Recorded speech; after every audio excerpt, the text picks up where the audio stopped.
Starting the stream. Chat should appear momentarily. Big belch to get it started. Wow. I'm almost done.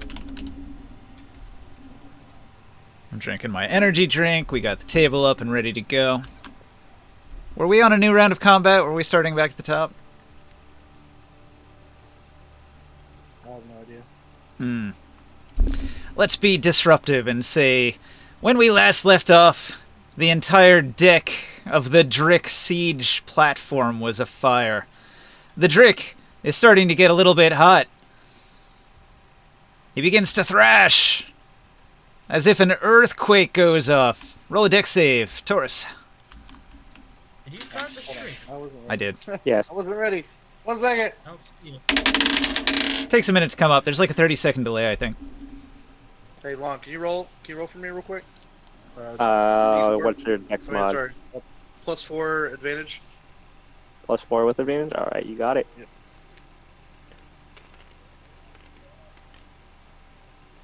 Oh, pretty good. 17 + 4, 21. Oh, never mind lag. 16 + 4, 20. Is it still lagging? 20 is pretty good. So There you go. you were not knocked prone and knocked off the Drik when it thrashed about. Awesome. Krius, could you go ahead and roll that too? Yep. Deck save. The entire deck shifts.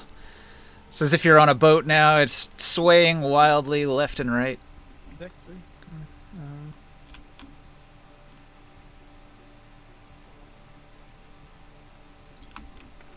If you're currently like in a flying state, 20. you're not going to be knocked prone by it at least. 20. Yeah, 20's good. Oh, fuck that. The bad guys, they were knocked down, but the Astral Guardian was not, because he's got wings, so he just flaps his wings and sort of levitates in No, place. he freaking doesn't. He's currently something entirely different. Oh yeah, didn't you turn him into like a cow or something? Oh, that's right. That's right. Oh, Well, in that case, I'm going to roll for him, and he fails. So he's prone as well. I should note that here. He is a Karu. How much health does a Karu have?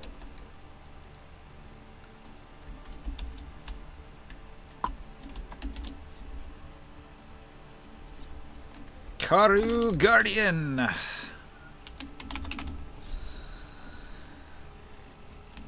Knocked prone. He bleats wildly as he flops about the deck with his 4 hoofed legs flopping in the air.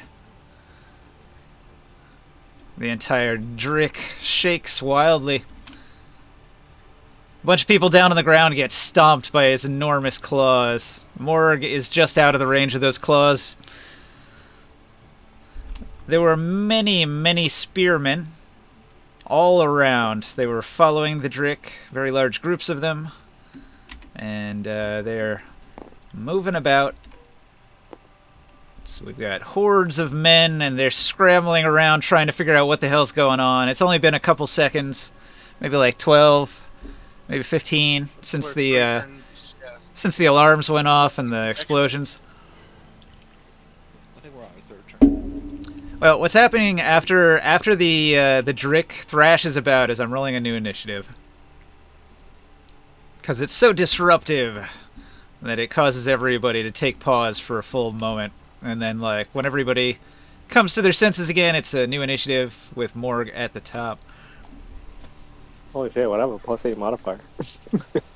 I'm That's- logging in right now. I don't know what I can do right now. I am just going to... Are there any of the soldiers who are like behind the thing, or they're all like on the side and in front? Yeah, there's a bunch spread out around back there, too. Did any of them save at all? Or just the whole horde did it? The Horde failed. I only rolled 1 dice for it. I will move further this way and distance myself from the other spearmen.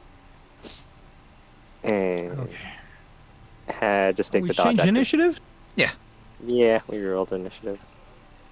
That's my turn. The Drik jumped up and down and thrashed about, and everybody on the deck had to make a save, and it was so dramatic and caused such an earthquake that everybody had to start a new initiative. Alright, your turn. I look to the others and say, like, I looked around and see if everyone's leaving. First of all, I think we've already discussed that before, but we all should be leaving. We should all be leaving. So I tell I tell Grimorn I'm ready when he is. While all these guys are down, I guess. And Take me away. I'll hold my turn. I'll hold my turn to pick up Grimorn and take the dodge. Well, if I pick him up, that's my interact, right? Yeah, just grab me and let's fly out. He's pretty light relative to you, I suppose so. Okay. So I mean, do you want me to hold my action or do you want me to just go now? Yeah, just go now. Okay, so I'll pick him up and I'll begin to fly towards the rest of the group. So us two, well, these guys are all down, right? Yeah, we're fine. Table went down. Wow. Yeah, I was starting over. All these guys are down, right? There's nobody standing up right now. I'm not gonna trigger an attack of opportunity, I guess, because I'm asking. I think they can still attack, but they have disadvantage. Because they're down. Yeah, they're prone. Yep. Disadvantage on melee attacks. So it's only 20 to hit. That misses, right? Armor class 20? Yeah. And I'll take Grimorn and I'll move my full distance away, which is gonna be. Sorry, Let's back up. That's one situation where it's advantageous to be fighting a horde is there's like 12 enemies in a group, but only one of them made an attack against you when you ran away. Yeah. 40. I have 45 movement speed plus if I'll dash, that'll be 90. So I can move 90 away from the horde towards the group. Okay. If that's everybody. If we're all here. Yeah, everybody can dash away. You're gonna make your daring escape. Oh, the initiative just bounced.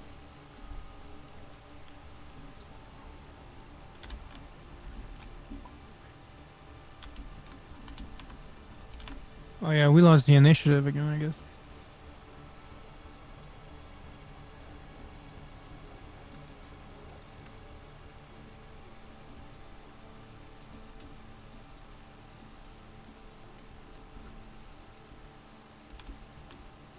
I don't know who's next, so.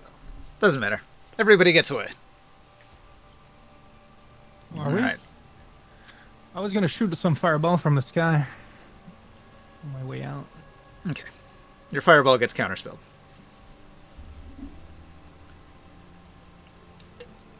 Alright.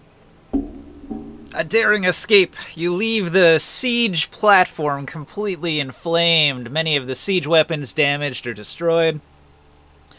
Many of the elite Triari sharpshooters that were operating them have been defeated. You left behind the elite guard of Marcus and the Drik handler, his psionicist, Caligula. But now they're at least a day away from Ultaroop, right? And they're in the middle of the desert with no supplies. This is a big setback for them. Many of the supplies were with the troops being carried. Not everything was up here on the Drik. The Drik is mostly for war. So they have like a follower group of NPCs that probably tags along and makes sure that all the camp is taken care of. And they're probably moving towards the back behind the tail.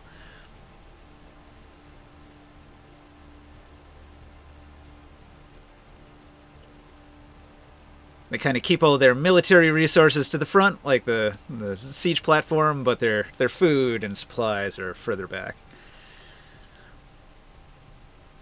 We can pick at them now that we can. The ballistas are gone. Do you want to go after the tail end of the caravan, or do you want to just dash away? We I mean, I should. went to the group. I think we should use some of that firepower that Grimorn has, since we're already here, to attack the caravan on our way out. I was gonna shoot the troops, you know, Okay. and just try to scatter them. We don't have to do it as combat. You can just sort of narrate any big spells you want to throw at the army as you're retreating. Yeah, I Yeah, still we have do a, like a quick combat. Not even a quick combat. I'm just saying, you hit them on the way out. And just describe what you're doing. yeah, I have about like, I don't know, like 9 fireball left that I can just shoot all around.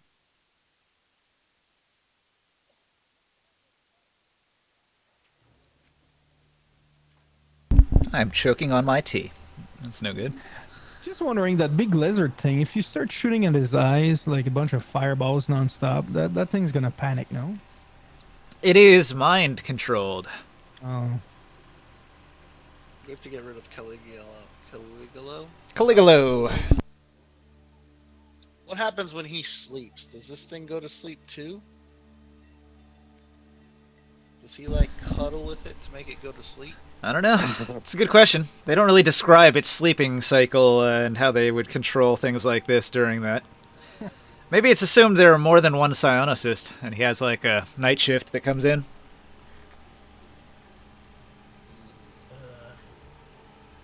Maybe they would do a force sleep spell type of thing. Oh yeah, just put it to sleep while they're camped. Yeah. It's a good idea. I don't know how the call lightning spell works. If I leave the 120-foot range, does it go away, or could like we be leaving and it just be staying up, and I just keep repeatedly hitting them with lightning bolts? You have to select targets though, right? For the lightning? Yes. I guess you could still see them at a pretty big distance if you want to throw the storm up over them, and then every once in a while just look over your shoulder, and while they're in range, just drop a lightning bolt on them. That's fine. Yeah, I'd be doing that. But they will hastily try to get out of that area, so you're probably only going to get off a few shots at them. The one thing I wanted to do is try to shoot a fireball to try to destroy the last 2 ballista that I wasn't able to reach. Okay. Yeah, they only had like 4 hit points left. They were going to burn up anyway. Kill those last spearmen that are still alive. Oh, there's like 100 of those spearmen, so you're probably not going to be able to finish them off right away. Fuck them, but, you know, I'll shoot whatever I can to them.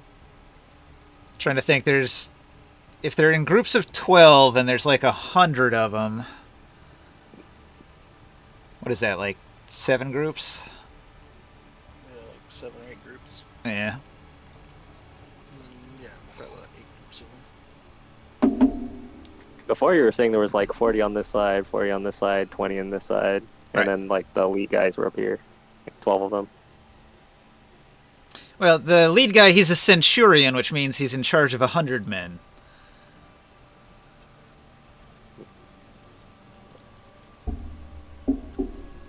But that's separate from those spearmen that are protecting the bodyguards, right? Yeah, it's separate from the people that were on the deck. Most of those guys, they're like the crew of the siege thing. They're not part of his group. Yeah, the Centurion is out front with his army, like leading the army, off 100 soldiers. He's up here. It's this guy, but he is the guy that's in charge of those 100 soldiers. Oh, hold on. So, like, all in all, there was 120 people here. My lightning bolts, by the way, are focused mostly on the supply guys in the back. Great. Okay. You set fire to some of their wagons. People scatter in fear because they're just regular NPCs. You sow tremendous amounts of chaos, and their military caravan is badly disrupted and delayed. The idea is we want to disrupt their caravan and their supplies so that they have to either return to Altaruk or seek resupply immediately. Yeah. I want them and to while they're starve on in their the way to desert. Altaruk, we want to use guerrilla tactics and hit them and ambush them and continue doing what we just did. But first, we need to take a short rest, I think. So we need to get far enough away that we can take a short rest, Okay. so that we can continue. I'm gonna take. pushing them, I think. Let's take anything important off the table here, like this air elemental. Any figurines? I think it's pretty much cleared off. All right, so we can close this table. Pack it up, pack it in. I'm gonna go to the trade table.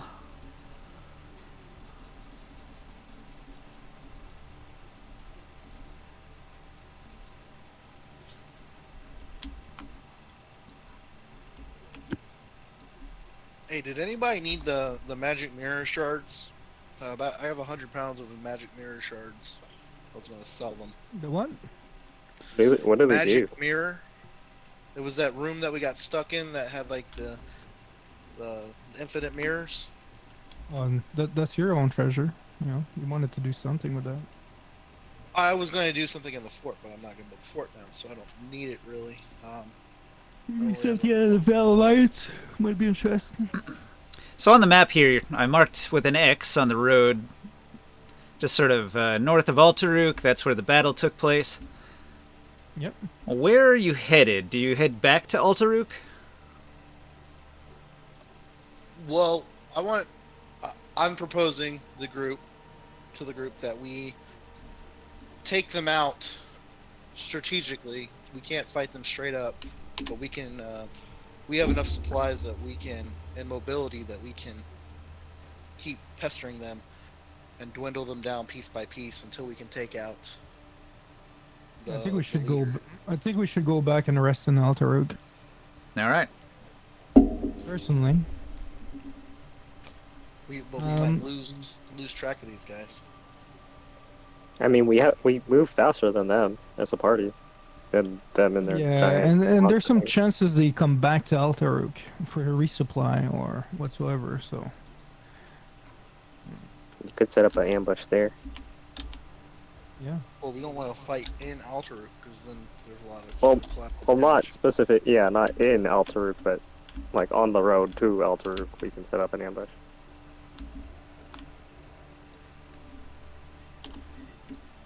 What I'm saying is, I get taking a whole long rest, but if we take a long rest, like they can take a long rest. Well, I'm gonna need a long rest. You still have But you don't stealth. get the fireballs. Yeah, Well, any of my spells really. You know. you don't get anything back on a short rest, do you? Even if they can take a long rest, they would like a lot of their guys are dead unless they have They're like dead and wounded. revivify and stuff. Yeah, like the wounded, yeah, they can heal, but the dead, they can't do anything about the dead people, or at least, and again, unless they have a bunch of clerics that can revive them. I guess you're right. We can do that because I didn't think about the fact that he'd have to take a long rest to be able to pester anyone. And I need a long rest honestly because I'm fucked. I gotta get some hit dice. Or I'm gonna have to take You a might short wanna rest. you might wanna find a healer in the city and pay them. I have enough hit dice. I have 12 hit dice. Or I'm sorry, I have double hit dice. We also probably want to reset our 13 Heroes Feast. D12s. Yeah, I got 13 D12s. And then if I take a long rest, I'll get my hit dice back.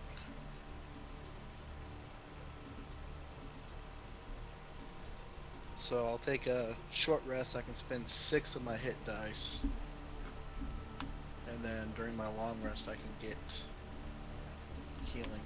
I have a fruit of natural healing. And I'll use that before we take our long rest as well, and I get maximum hit dice. All my hit dice that heal are going to be 12s. I've never been this fucked up before. So first. If we're taking a long rest, I can also give you some more healing if your hit dice aren't enough. Yeah. I might do that too. Where's that?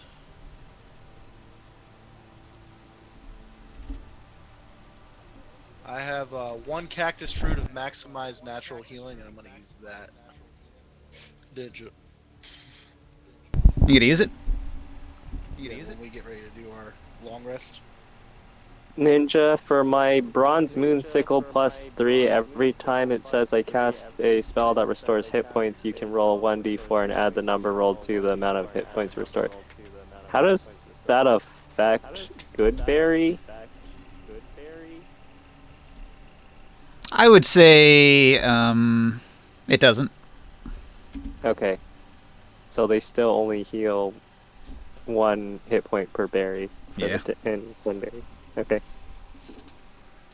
Yeah, I think that's supposed to apply not to something that you like consume, but like to healing magic, like specifically. Okay. Because there were like weird builds that people were saying like, oh, if you add any healing points to healing, Goodberry like multiplies that by 10. I was like, that seems kind of broken. It is kind of broken, and it's probably also okay in certain settings, but in Dark Sun, because they like nerf a lot of the food-based, plant-based things, like I probably shouldn't allow it. Okay. How long did they I- get me? They got me to 102. Yeah, they fucked you up. I need 136 back. It's because I did that entire round of attacks, and then I did the entire action surge round of attacks, and they got a crit. Each hit dice give me 1d12 plus 5. So, I can give you 4 to healing, just with my good berries. I'll get a good berry too, that's fine. Okay, I'll use all my level 1 spell slots for good berries on you.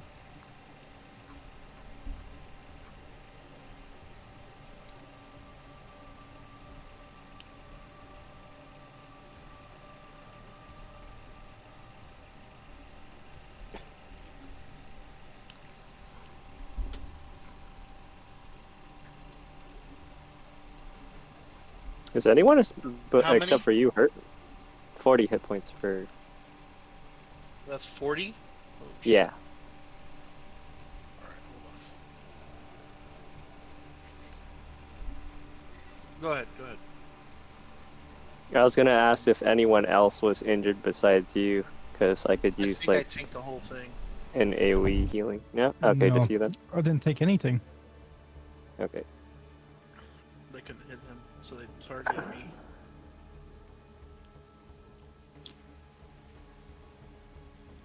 My dumb ass thinks he's a tank still. Can we get rid of these things then, Ninja? The initiative circle things. Here, I'll take them.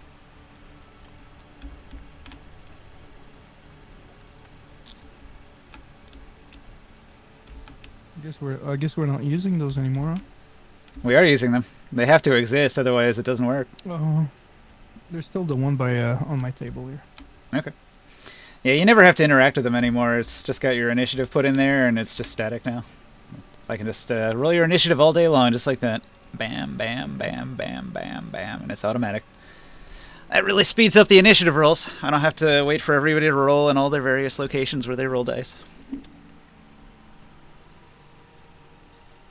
Wait, how is it working? It says Taurus has rolled a 6, but has 24 on the initiative. How's that work? That's a plus 6 to initiative. I think what's happened is he's probably put, he's put, or on your thing here it says 20, but your modifier is not a 20. No, my modifier is a 2. Okay, so this should actually say 2, and now it'll be accurate. Okay, I thought those numbers were rolled numbers, not modifier numbers. You're still thinking of the old ones. The old ones, you did have to put in what you actually rolled. Yeah. But this one's doing the roll for you, so it just needs to know what your modifier is. That's cool. Yeah.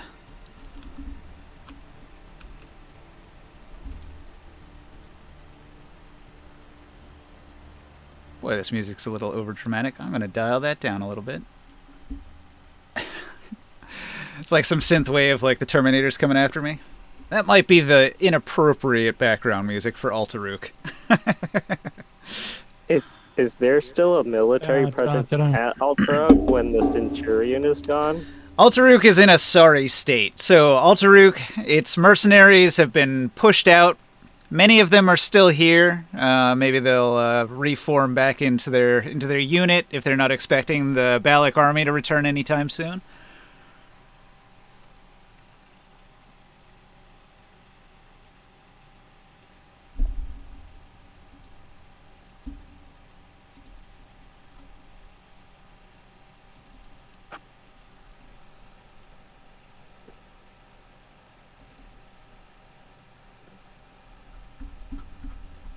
Because I was wondering if like we're getting in trouble coming back after we attack Balak's troops. Well, the problem is there's more Balakan troops coming up from the road to the south. How many hit points did I say I had? 236? 136. Are you saying your maximum or how much you healed after? No, I'm sorry. I just did the. Never mind. I'm good.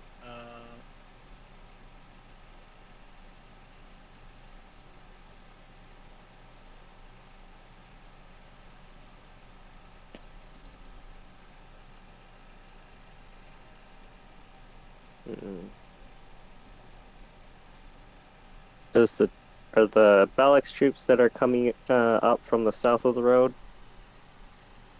Do they seem as big as the Centurion force, or are they smaller, like a supplemental force? Yeah, you can't actually see them, but there's a rumor that Balak is moving a lot of troops north along the road, and that the group that just left town is only the vanguard, the front of the army.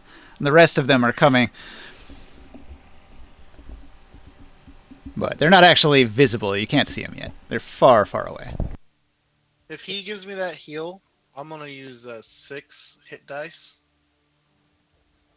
during a short rest first, and that'll get me back to full. Or, I'm sorry, during a long rest, I can use 6 hit dice and get those 6 hit dice back for free, and that'll give me full health after the long rest.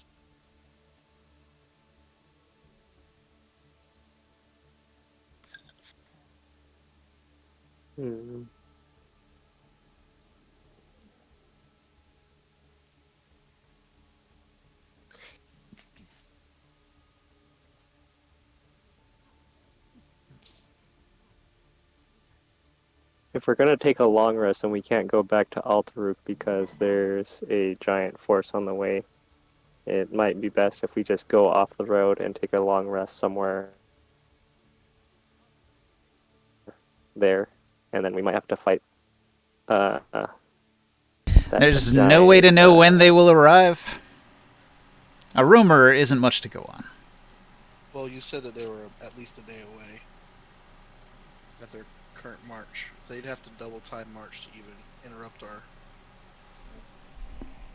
thing. And they also are, what do you call it? Probably traveling on the road. They're all wounded now. No, the Drik, the people that were with the Drik were wounded. The reinforcements coming from Altaruk is a different group, and they're all fresh.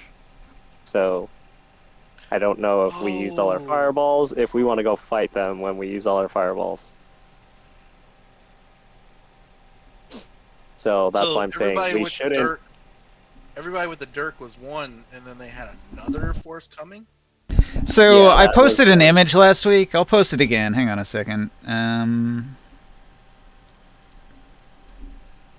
So I had a revelation just now. In order for counterspell to work, they need to see you, right? So what if we just put Krius in a fog cloud? He can just poke his head out to see where to aim and then go back in. So you can see on this map that south at Grax Pool is where the other unit is. And they're moving north from Grax Pool to Altaruk, but that's probably more than a day between there.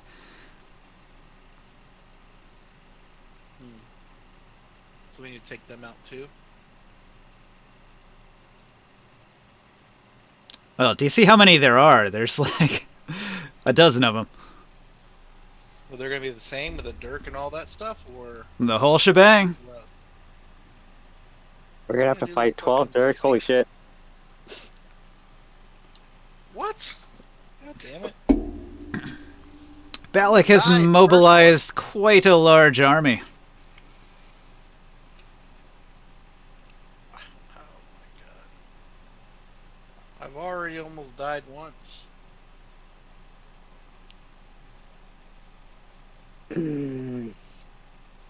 So you send word ahead to Tyr, right? They're setting up defenses already. Yeah, yeah. We probably don't want to go to Alter to take that rest. You're right. Lowen. Well, you do have Yeah, some time. If they're not even in sight yet, you could probably put a lookout or something. But if our rest gets interrupted, then we don't get our rest. Rest takes 8 hours. Shouldn't the bad guy just keep sending random people at you? Like, they know you're trying to sleep, so just like they send an assassin. Or not, that's too scary. I mean, if Like, they know where you are, sure. Soldiers go in and keep sending in like groups of 5 of them.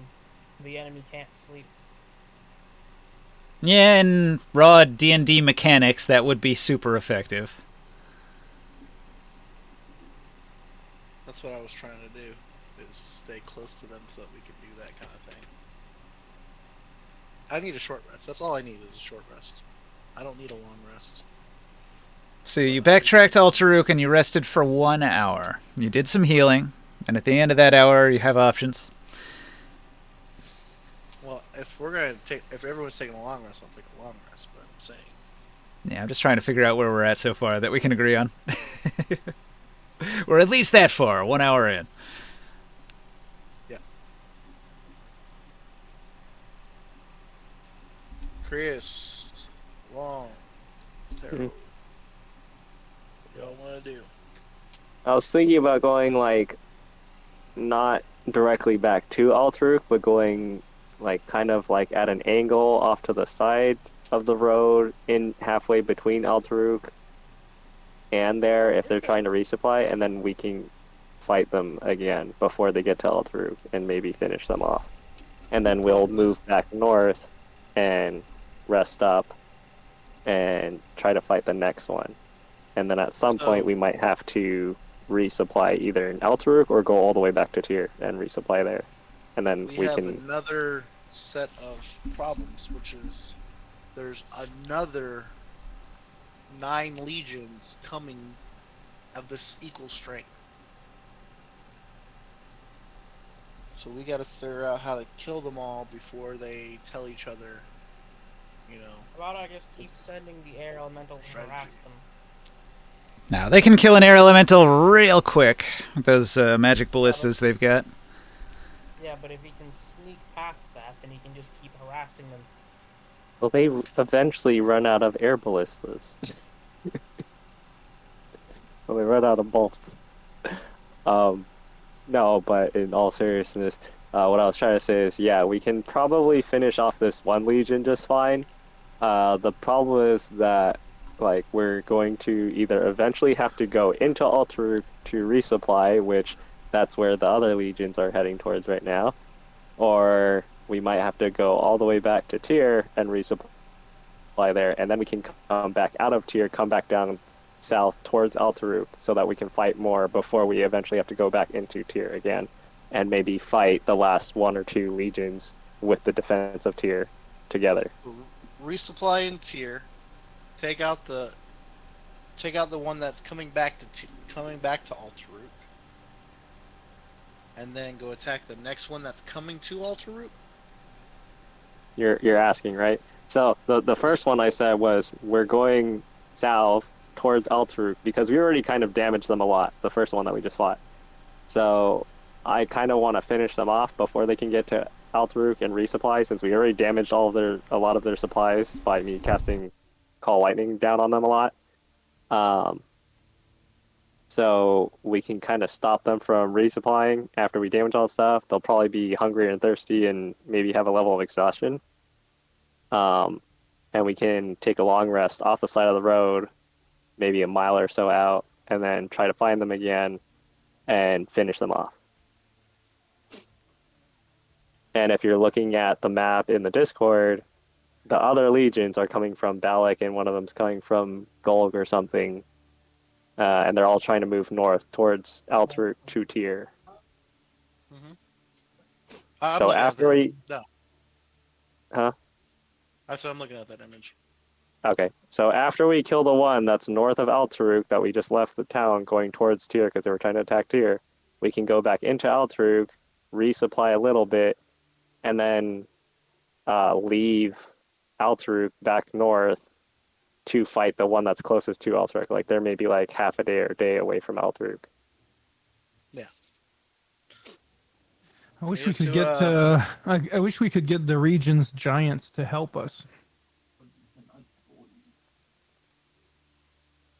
Problem is that they'd start having casualties. We don't want And the giants are kind of at war with Altaruk now. Historically, the Giants have destroyed Altaruk a number of times. All of these messed up buildings on this map have been destroyed by Giants and never rebuilt. So you can see that's a pretty big chunk of the town is just a ruin. But it's been 50 years since the Giants last attacked and destroyed Altaruk, and it's mostly rebuilt. Where's Sia, man? And Skyworld. Yeah, good question. Well, Sia was sick the other day. It's true. Hope he's doing all right. He'd still be sick, yeah. Sounded like he had like a bad flu or COVID.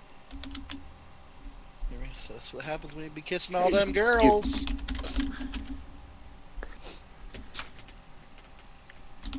So based on the map, we might be able to.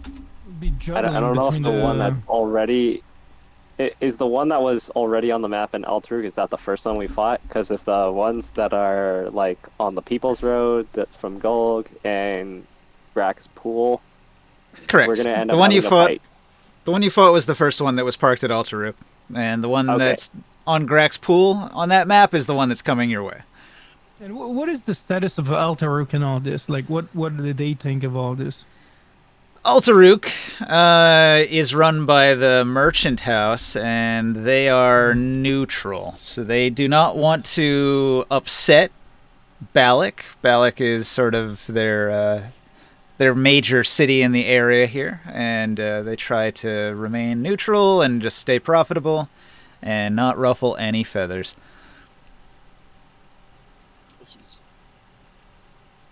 So basically, we're not going to get help from them. Yeah. So the other part is it might be hard to fight two legions at the same time, but we might be able to completely finish off that first one, then go to Altaruk and rest, resupply, and. Well, that's what I'm saying. We can't fight the first legion and take them all out. Do you want to try to talk to people at the fortress here? There's a fortress where? What is it, number 1? I think number 1 is Altaruk's fortress. Well, the other part, man, I was going to say, if we involve Altaruk, they aren't going to be neutral anymore. We're going to put them in a position I don't think they're going to help us. At least not the Merchant House that's in Altaruk. Maybe other individual people. They may betray us. We don't want to even have that option. Yeah. They're not tier, first of all. And they don't have the defenses that tier has. So if they have 9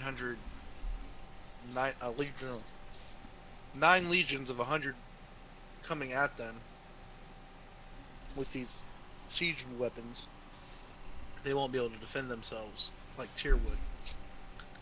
So they'll have to be forced to betray us. So I've got the Altaruk section of the guide here open, And so the trade fortress of Altaruk looms in front of you. The fortress is a rough square with walls about 15 feet high and half as thick, each corner capped with a 20-foot-high tower. Guards with lances patrol the parapets. The two gates located on the north and south walls are huge doors fashioned of granite and metal. Their exterior are carved with reliefs of merchants doing business.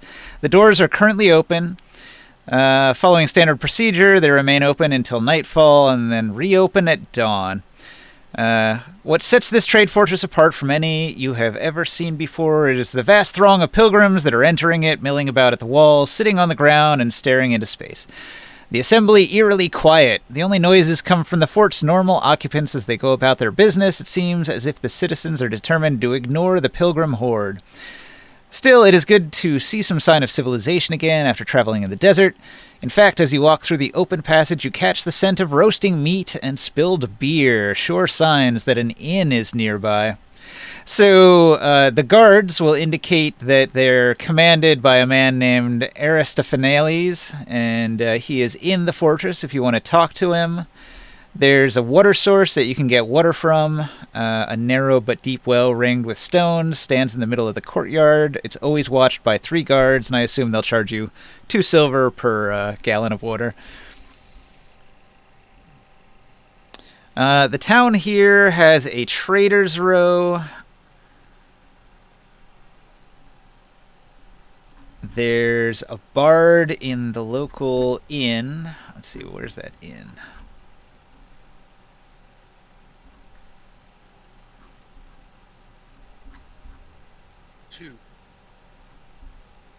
The 4 Bits common room.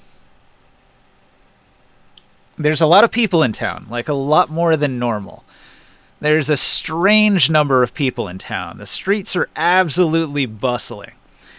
And so the 4 Bits common room of the town inn is just jam-packed, and there's a lot of music coming out of it. And so you'll notice that when you walk through town.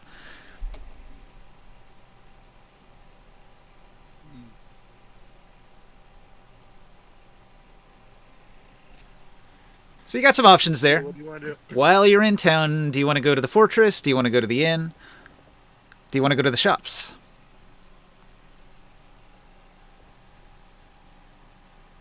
We ain't doing shops.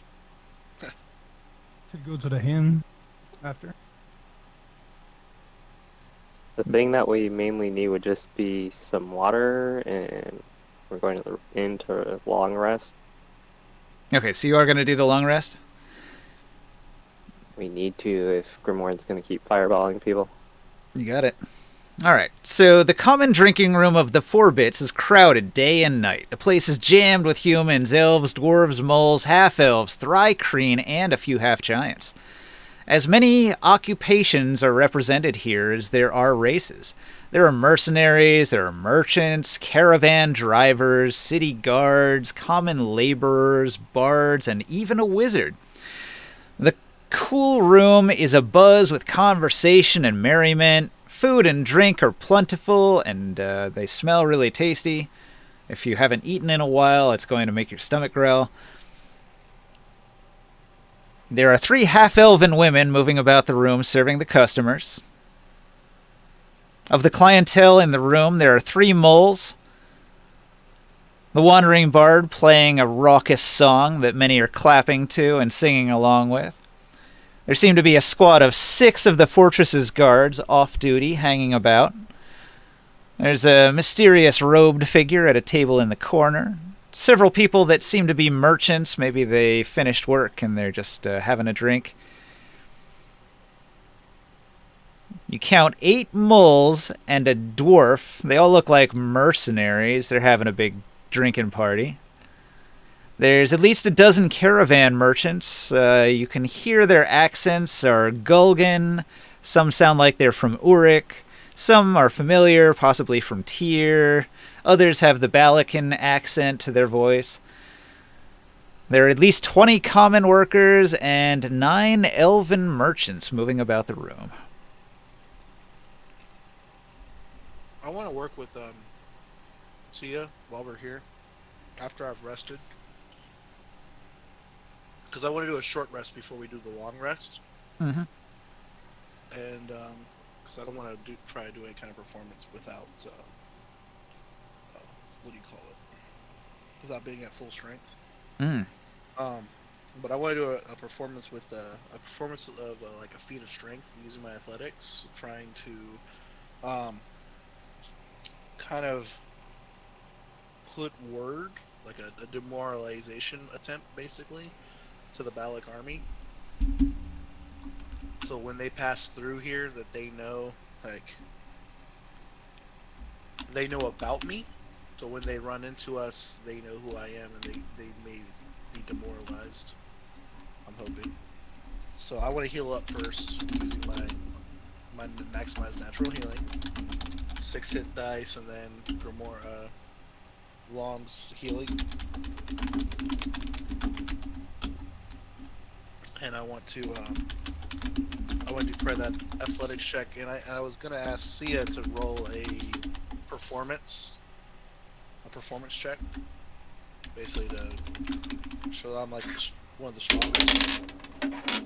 He rolled a 2, but I think he did fine. Okay, and my strength check is going to be with a rage. I'll rage, and then I'll do it.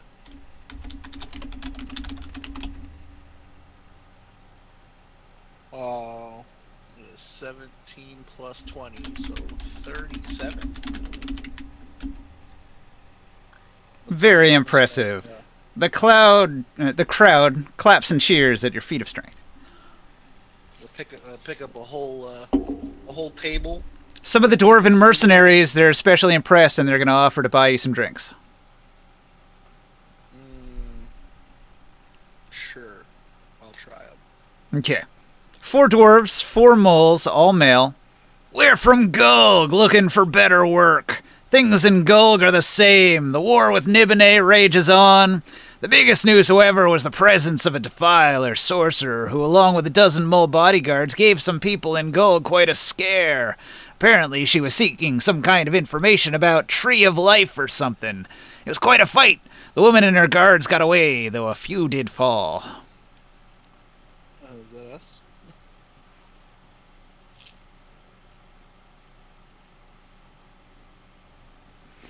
So, some stuff went down in Gulg. They were investigating the tree. This might interest Grimoire a little bit, since he hates that tree, and he hates Gulg.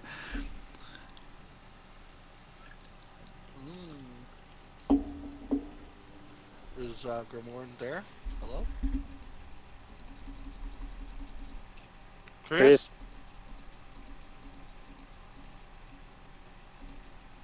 Yes. You paying attention, Chris? Sorry, I was laundry machine.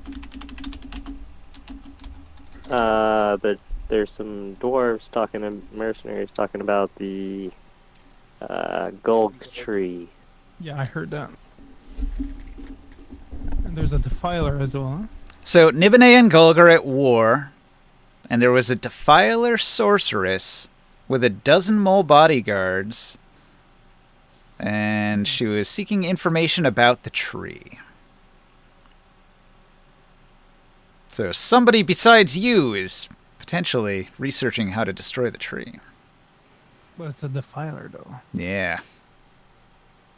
Maybe they want to suck up the tree's life to do something. And she was not Yeah. captured, so she and her guards, they got away, according to the rumor. Can we ask them if they know anything that she might have talked about or discovered? Ah, just a rumor. That's all we heard. Any idea where she might have gone? They don't know.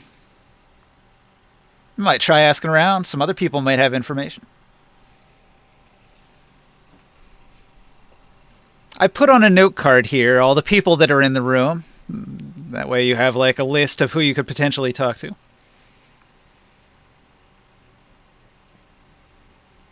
I like drinking with dwarves and moles, so I'm gonna keep drinking with them.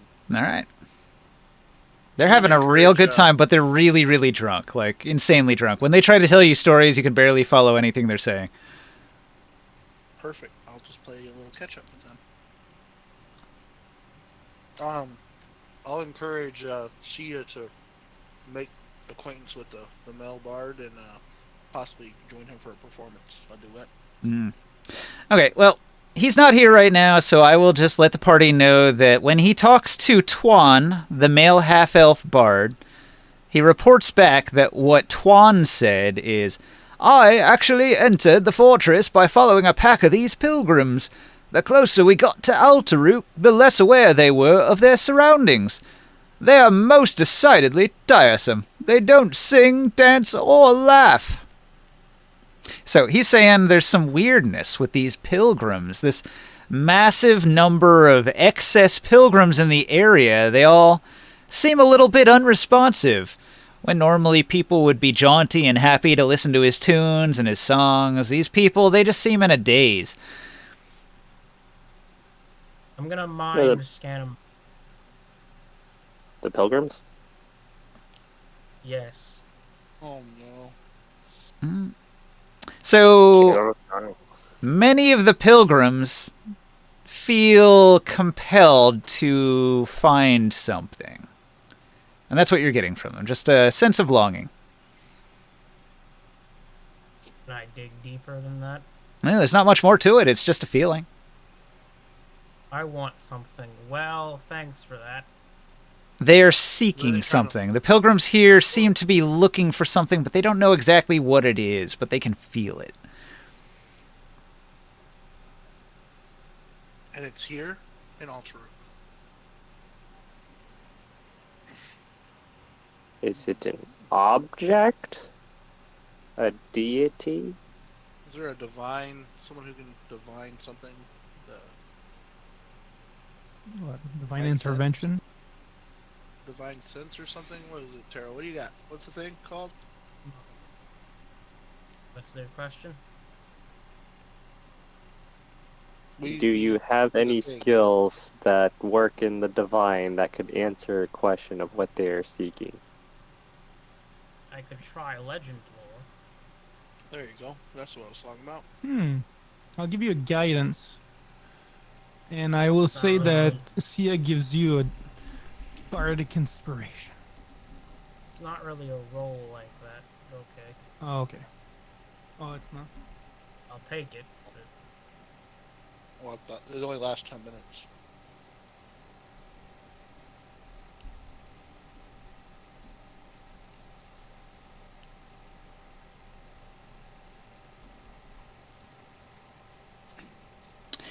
Alright, legend lore is tough. You know what? Let's not do that, because that's actually that's for things that are actually important. I don't know if this is it. So, divination sounds smarter. Let's do that. Oh. That's the one I was... I already said divine something, I don't know. Divination? The divination spell. Yeah. There you go. So what's your question? Concerning a specific goal, event, or activity to occur within 7 days.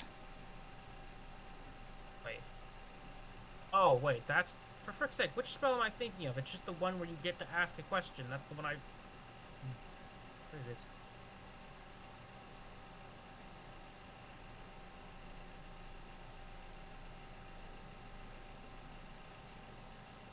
Look this up.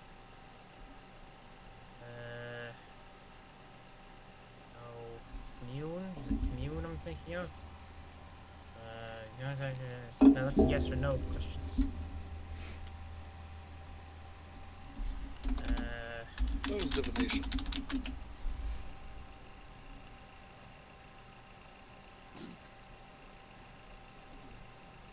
But it is divination. You ask a single question concerning a specific goal, event, or activity. Wait. Yes, a goal. Their goal is to find something. Ask them what the goal, like what that is, what they're trying to find. Okay, I suppose that'll work. So you cast divination as a ritual for 10 minutes, and you ask the question, what is the goal of the pilgrims? The goal of the pilgrims is to reach the holy forest.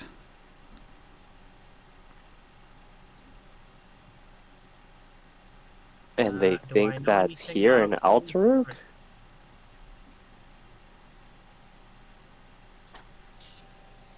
You talking about in coal?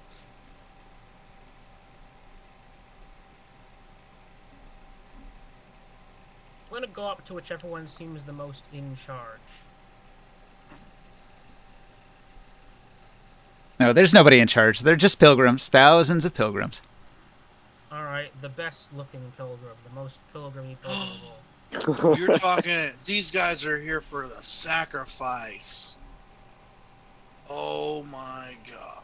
Wait, what? What sacrifice?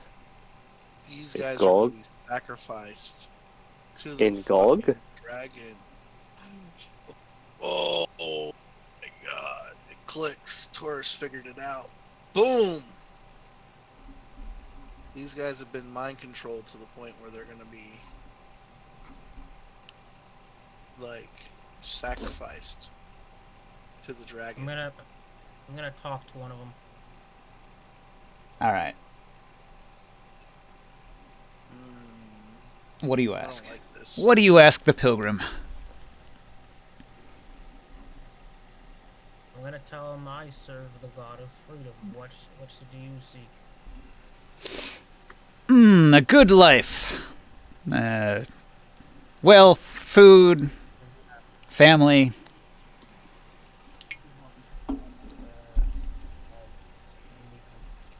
Oh, Okay, hold on. Just a moment. they're trying to go to Golg. I mean, but they're not going to Golg, are they? I thought they're just sitting at Alteruk and just staring at the walls of Alteruk. Many of these people have only just arrived in Alteruk. Travelers, they seem to be seeking something, and they've arrived here in that process of looking. I'll tell the group what I understand. They're just staying here though, right? They're not moving out of the city towards Golg? They are. Other groups probably have already left here. Some pilgrims are leaving town.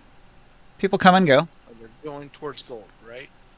Okay, if you're checking to see what direction people seem to be going, it seems to be west into the desert. Into the desert? What? Golg is east of Alteruk.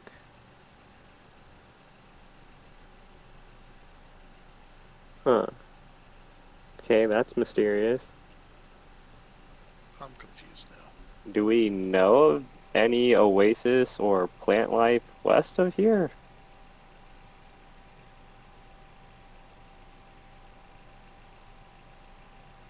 I don't think I see any on the map. All right, Taro. The person you found is an old male human, dressed in tattered cloth.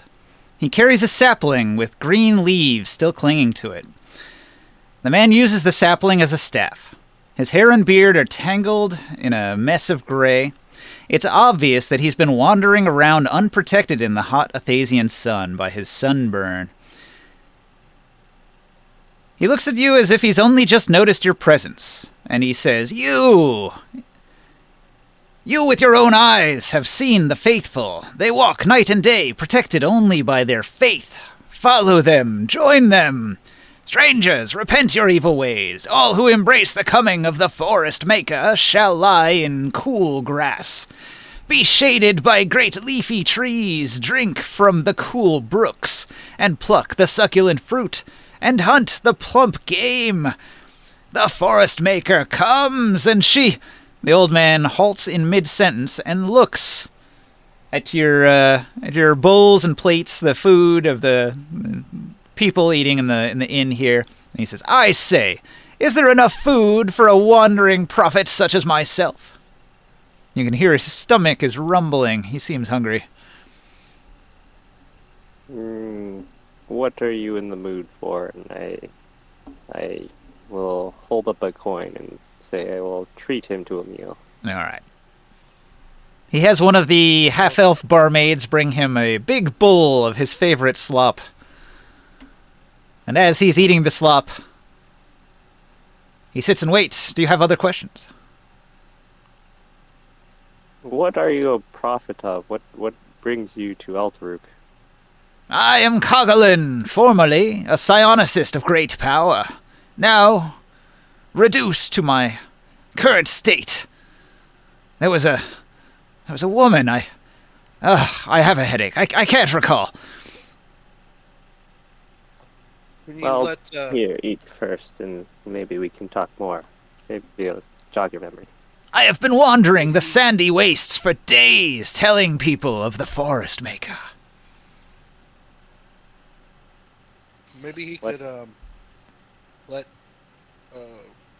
Ringsight deep into his mind and unlock the secrets.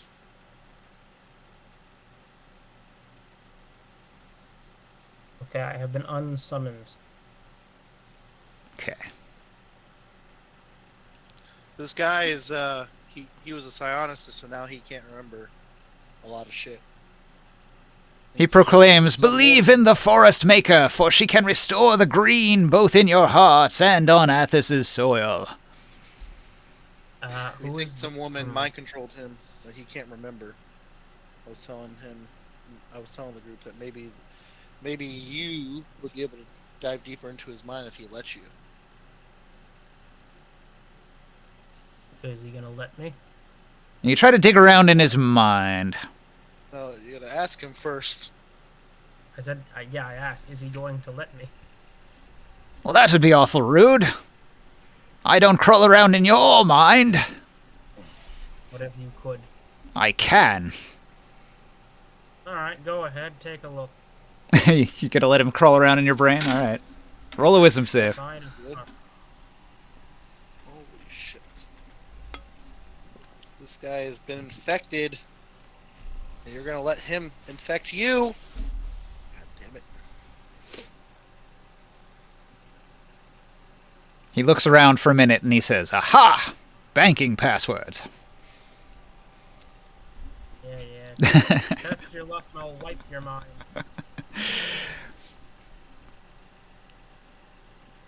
So,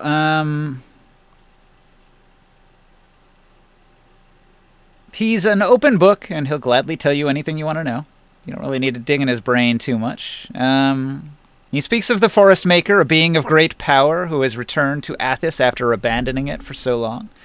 She is a benign soul who seeks to restore Athos's life. She returned because she had become disgusted with the Sorcerer King's destruction of the land, ruining it with their corrupting magics.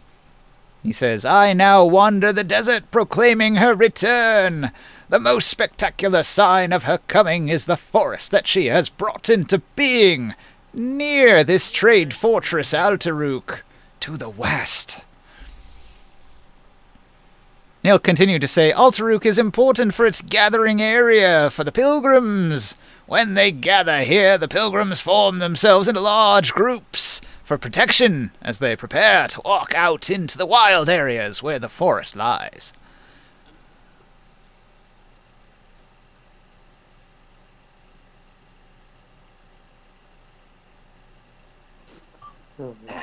So there I was. You were I mean, saying, it's not like that we- he was a psionicist, but he doesn't remember. I was thinking that if Ringsight got into his mind, He can unlock That he his could forgotten unlock- memories. Yeah, I'm gonna try for that. You dig around in his head, but all you find is pretty much what he has explained to you. then what about the woman? That he does Ringsight now know what the woman looks like and stuff? An Avengian. Okay, so it's not the Empress of Gulg.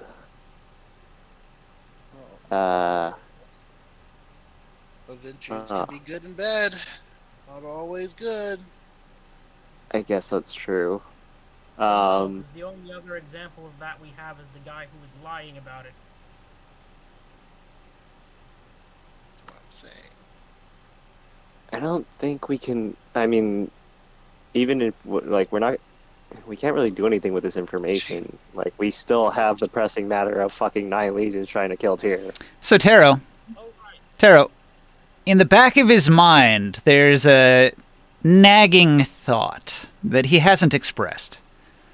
And what that nagging thought is, there are those who oppose the Forest Maker. If they succeed in their quest to destroy her, then all hope for Athos will be lost.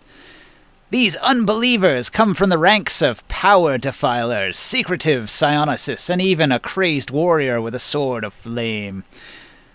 If you are true believers, you must heed the word of the Forest Maker and destroy both warriors and sword, for within its blazing flames even the Forest Maker can be consumed.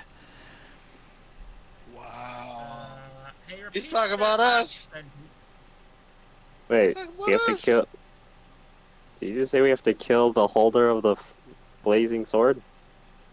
Well, And apparently, and the people he was with. apparently a flaming sword is a threat to the Forest Maker. Okay, alright, wait. He's talking about us. We're the threat, dude. Go back to the first suspicious sentence there.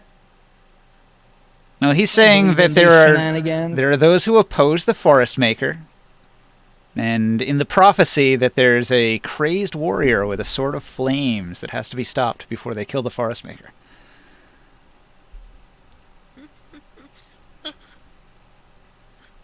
And you said his followers too, like his companions. So you're talking about us and Grimoire.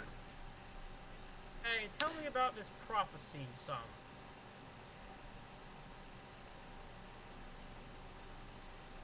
It's that the Forest Maker is going to restore greenery to Athos. But the forces of evil are arrayed against her. Powerful defilers, secretive psionicists, and a crazed warrior with a sword of flame. Defilers? We don't have any defilers in our company, so what's that about? Who knows? No. You don't decide who's a defiler and who's not a defiler. People who can cast magic are defilers. All preservers are technically defilers in the public's eyes. There are many common folk who would see no difference between a preserver and a defiler, thinking that they're equally capable of destroying plant life. Even if the preserver would never want to do it, and the defiler would always want to do it. So that's why Sia doesn't ever use his magic in front of people, because he doesn't want people to think he's a defiler. He kind of fucked up, because he did use his magic a bunch in Tyr, and several dwarves saw him. Yeah, we haven't been back there for a while, so. But the Veiled Alliance is allowed in Tyr. This is true, so it's not as bad as in some of the cities. I think you might be misinterpreting some aspects of the old prophecy there.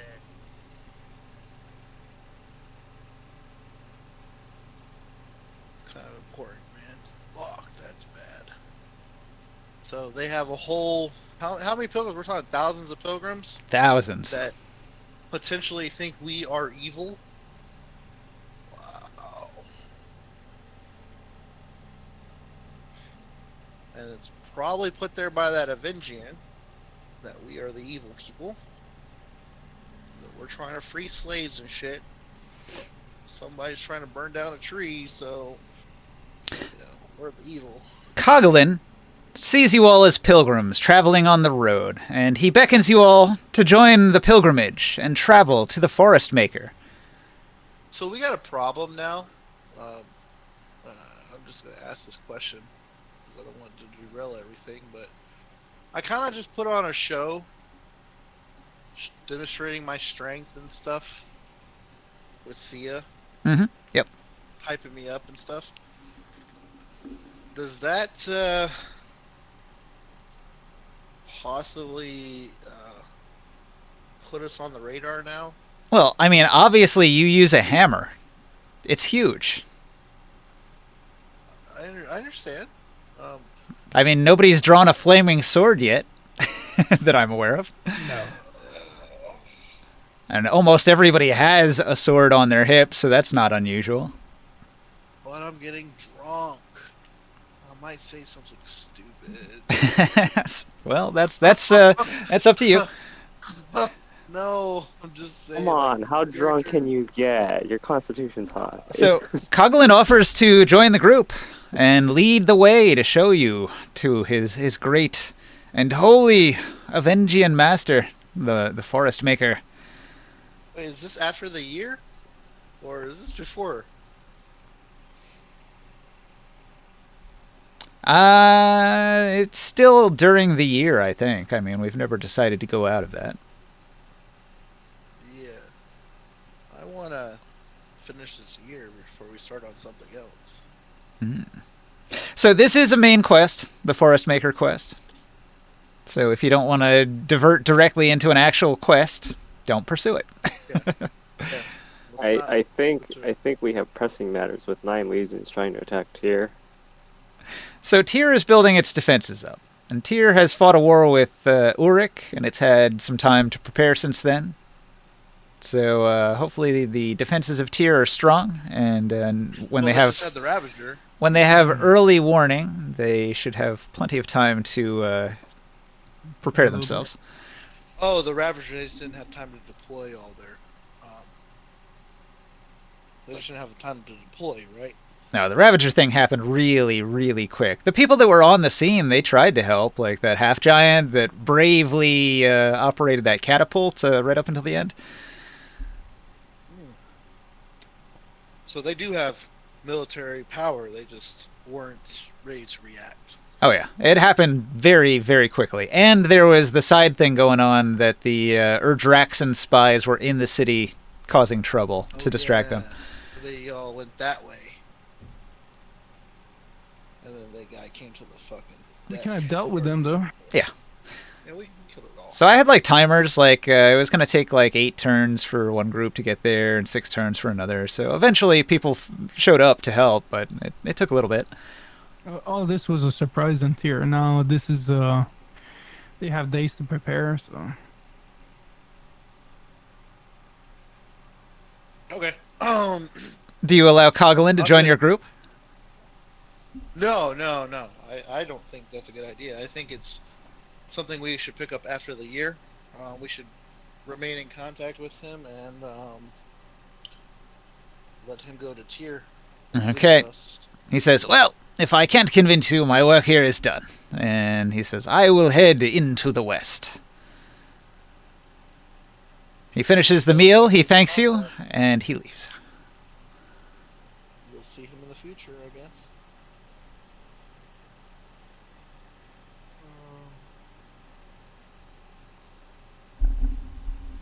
Most of the Alteruk town stuff is in this adventure module, so I've been sort of digging into it for stuff for town here.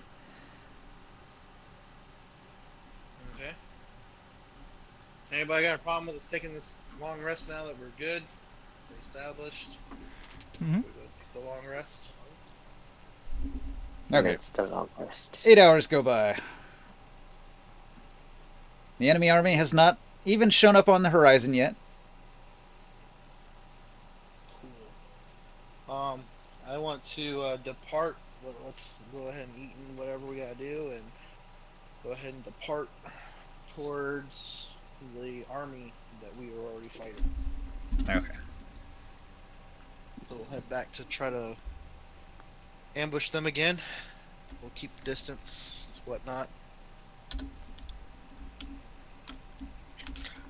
Could we have the wind elemental scout around for us? Or Cool. Not to engage them, but just to find them and lead us to them. Since he's a lot faster than all of us.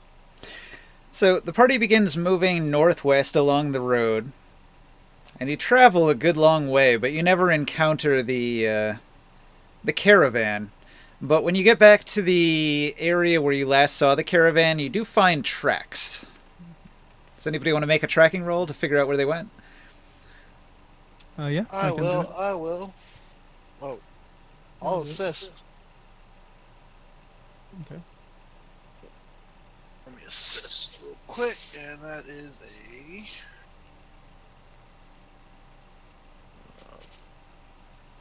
+3.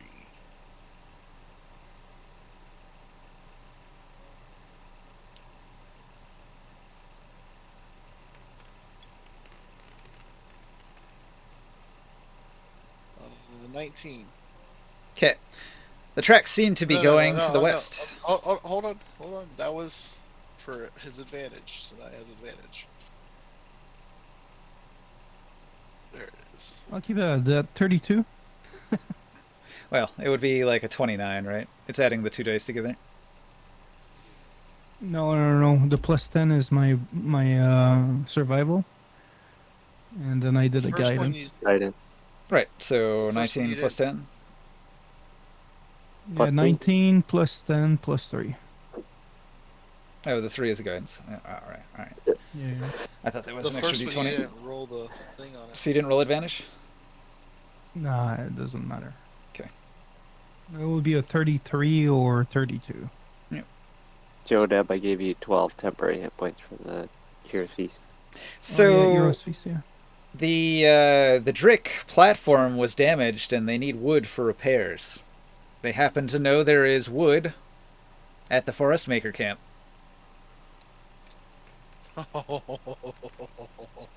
So the Balak army has now redirected towards where all those pilgrims are headed. Look at my Heroes Feast roll. Pretty good. 10-10. I had a roll like that earlier. Not quite as good. I rolled double 9s. So Altaruk is here. And this is the forest right here. Here, I'll go to the other map so you can see it. Hang on.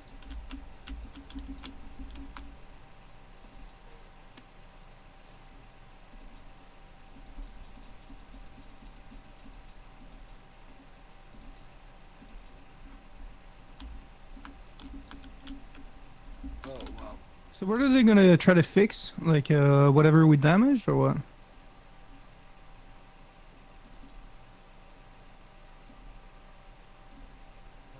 Well, they're going to rebuild it from scratch. I mean, they're gonna have to, like, cut lumber, right? There's not just, like, ready lumber for them, planks of lumber for them to just fix the thing. So in Roman times, they did have engineers in the army, and they would just like find materials on site and build siege weapons there.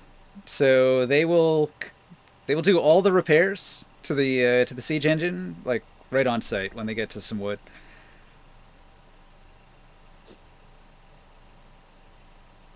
Yep.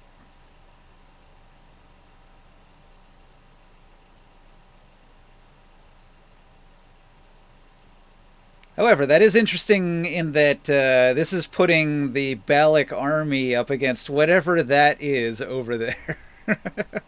That mysterious situation of a strange forest appearing out of nowhere.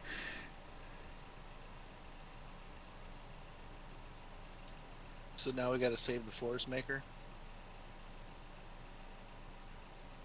Essentially. Can we crud across the silt to do that? Or do we have to go up the road and then down the road? He said we already went to the X. Oh, we didn't know. We already went up to the X and saw that they moved. We're following their tracks now Correct. towards the forest maker. Are we seeing pilgrims on the way there? Every so often. They're few and far between, moving in groups.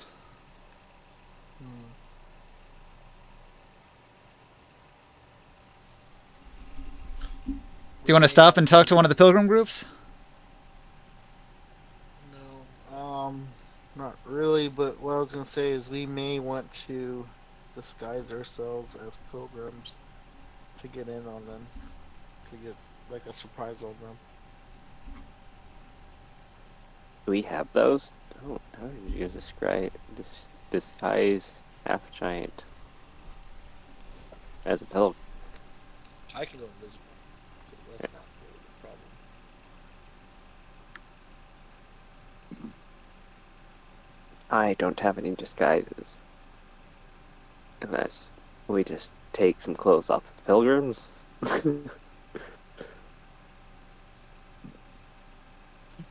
I see what you did there. Mm. Oh, man. Come to think of it, if you guys are this close to Forest Maker, I think you actually have to make a wisdom save. Oh. this close? They're like miles away. Okay. Wisdom save. Okay. Is charm?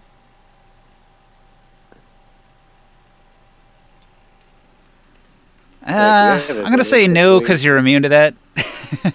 Oh, okay, never mind. That's what I was asking. I'm like, yeah, doesn't sound like I need to make a wisdom save. Do we have to? What's wrong with you guys? Yes. What is it for, though? Something. An effect. You are pulled to the Forest Maker. Am I affected by that, though? Everyone's affected. All the pilgrims are affected. You're affected. Even with the Here at sword? least has wisdom advantage on wisdom saves, right? Yeah. What is- Oh, it does? Okay, cool. What would the sword have to do with it? Because of Okay. one of the ability. I rolled 28 for my save. I got an 8 or a 0. An 8 or a 0.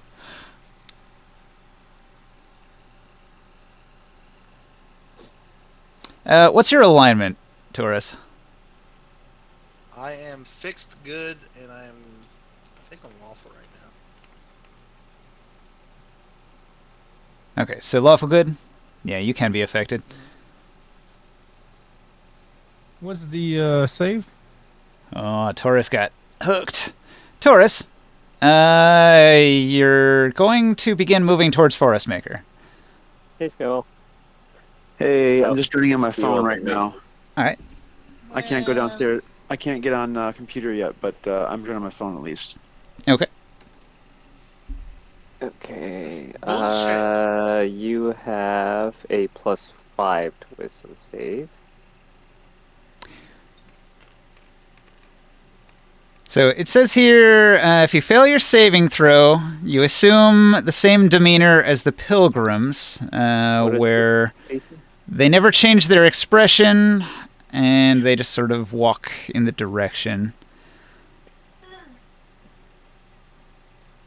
And it says Wait, Taurus what will continue to walk in that direction for an entire day. Whoa. Can you make the save again later? Yeah, after 24 hours, you get to make the save again. What was the DC of the save? I rolled for Skywell. He got a 15. Yeah, it was 15. Will was unaffected. Okay. Got to roll for Sia too. Let's see. Sia's got. Towards them with no expression. I rolled a 1 for Sia. Ugh. With advantage? Let's see. With advantage, it would be 13 plus his bonus. Ooh, that's a bad roll for Skywell's temporary hit points. He gets 3 from the hero's feat. Oh, that's okay.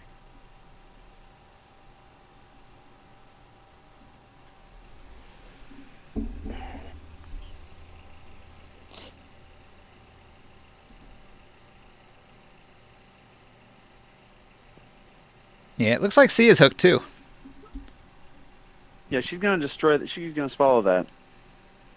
Sorry, hold on.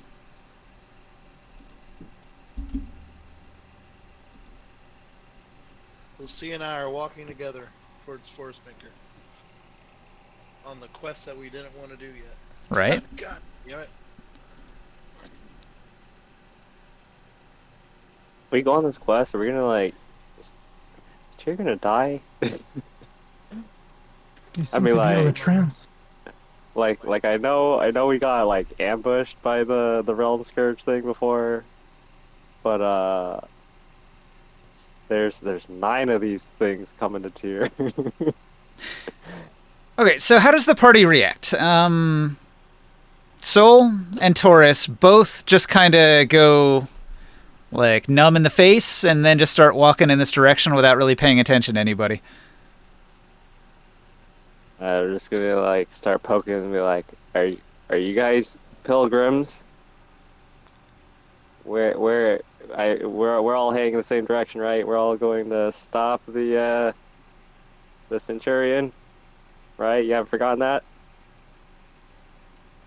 Well, this is the same direction that those Centurions went, towards the Forest Maker.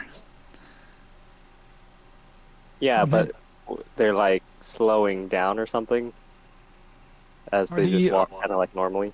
They do even move. They do move a little bit slower than the party. The party moves 30. They move 20. Are they listening to us? when we talk to them? Just kind of going to the Force Maker, man. Oh, we have a problem now. They're in a trance. They are in a trance. They do not pay attention to you, and they just keep walking. And the thing, I'm guessing a trance is different than a charm. It is. It's good enough for me. Well, we can't just dash and leave them here, so we're gonna just, I guess, bodyguard them now. Okay. You travel for most of a day. You eventually grow tired, and it seems natural to rest when you grow tired. And Taurus, while you still want to go, it makes sense to rest. So the party will have to make camp. And as you make camp, a large number of other pilgrims who are on the road will filter in, and some of them will stop, maybe not camp directly with you, but nearby, strength in numbers, that sort of thing.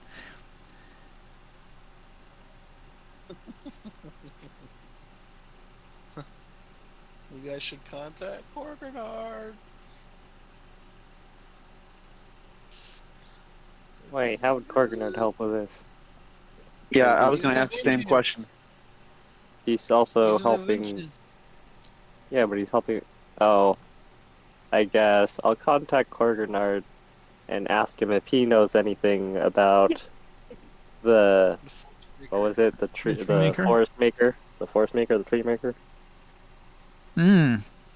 Corganard's never heard of such a thing, and if there is another Avengian out there, he very much would like to learn about them and make contact somehow. So he's going to encourage you to go and meet this forest maker and report back.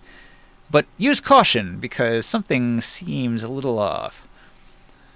Yeah, we're currently on our way there, and apparently Taurus and what was it, Sia or Sol got sort of mind controlled, and they're also mind controlling a bunch of other random Thousands. pilgrims. Thousands. They're trying to go there now. Okay, time- Thousands of them. It's concerning. This is for sure. Time now. You cut out a bit there. Say again? You missed some shit. You missed some shit. Just saying, Taro. You missed some shit. I left like a single minute to go check on something. Well, you didn't I've speak been up here about the this whole stuff. time. No. I would like to brain scan our fallen party member here. Or There is nothing. Blank mind. No. Mind blank. Blank mind is in he's mind blanked, or blank mind is in he's brain dead. Yeah, there's nothing going on in there.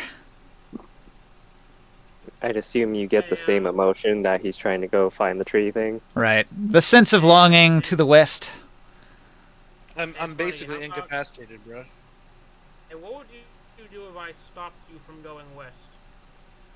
Well, that would be pretty hard because he has 30 strength. Well, I'm asking. Nothing will stop me from going to this tree maker. What if I used my powers to forcibly make it so you couldn't go there? You got like a hold person or something? Nothing will stop me from Sure. I could try to restrain him. my pilgrimage. I'm just seeing how he's responding to that. Oh, he doesn't respond to anything. Oh, I was about to be in character. Fuck. It says, pilgrims travel continuously, not stopping for sleep or food. They take their meager food and water rations as they walk. Their stony expressions never changing. What if the forest was okay, I can't ask him questions, right? Can I help Taurus resist the mind control? In 24 hours. Could that be a curse? Do you want to try a remove curse on it? Wasn't he immune to mind affecting? Wasn't Taurus No, immune to... only charm. Only charms. Apparently this is Oh. not a charm. I'm gonna try to remove curse. It on works. You remove the curse. The compulsion is gone. What? What just happened? You going to use it on Sol as well? Yep. All right, 2 castings of remove curse.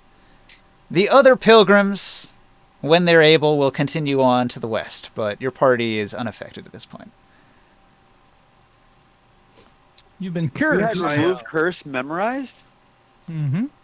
That's pretty impressive. I think I clerics asked can just the party cast what whatever, right? They don't really have to memorize. On a daily basis, I can change, but I do have it. Oh, all right. I talked with the party and I get filled in on what just happened while we were in trance and whatnot. And All right. To you, it feels like you've just been daydreaming for a little bit, and it's hard to believe so many hours have passed. I say to them, someone should contact Korganar.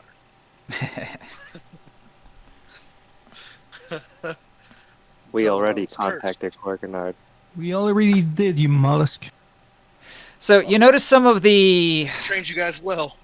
pilgrims that have gone on ahead of you are suddenly engaged in combat with a large number of Gith. You're not too far away from them. You would have time to respond to this combat if you wanted to go help the pilgrims. These are not pilgrims, they're cursed, like you were. I mean, there's still people that we should help them, right? Yeah. Well, I would like to assist. I vote we help. Wait, do we have to re-roll the thing in the morning, though? The wisdom, Yeah, the wisdom save, yeah. potentially. My remove curse will it protects me for like 24 hours. I thought. No.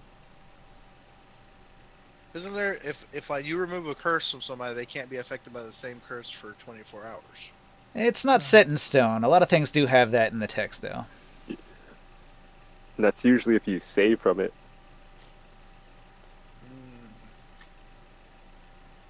Yeah, Oh, remove you're talking curse about doesn't the actual specifically curse. say that.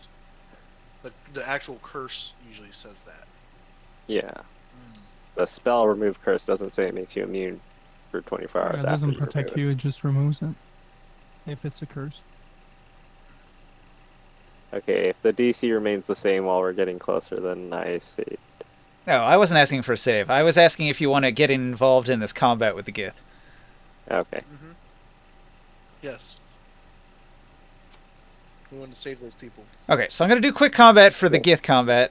There's 25 Gith. They're not extremely strong. So everybody tell me what your number is for quick combat. Like what spell you're I am casting. doing my basic +2. 2. My 2 attacks. That's it. Long? No rage, no nothing. 4. 4. Will. Muted. Muted Will. I'll be Arrow. 3. I'm going to say 3 for Will, because he's not here right now. Sia is going to fire his bow and throw a Bardic Inspiration, so that's like 2. And Taro, are you casting a spell? For the quick combat? Get a level 3 spell. Let's make it a haste. Ooh, a haste. You throw haste on somebody to make them even more effective. So who's going to roll for the party? Not me. I'll I can. roll. I'll roll. Looks Long like you had 17 is your bonus.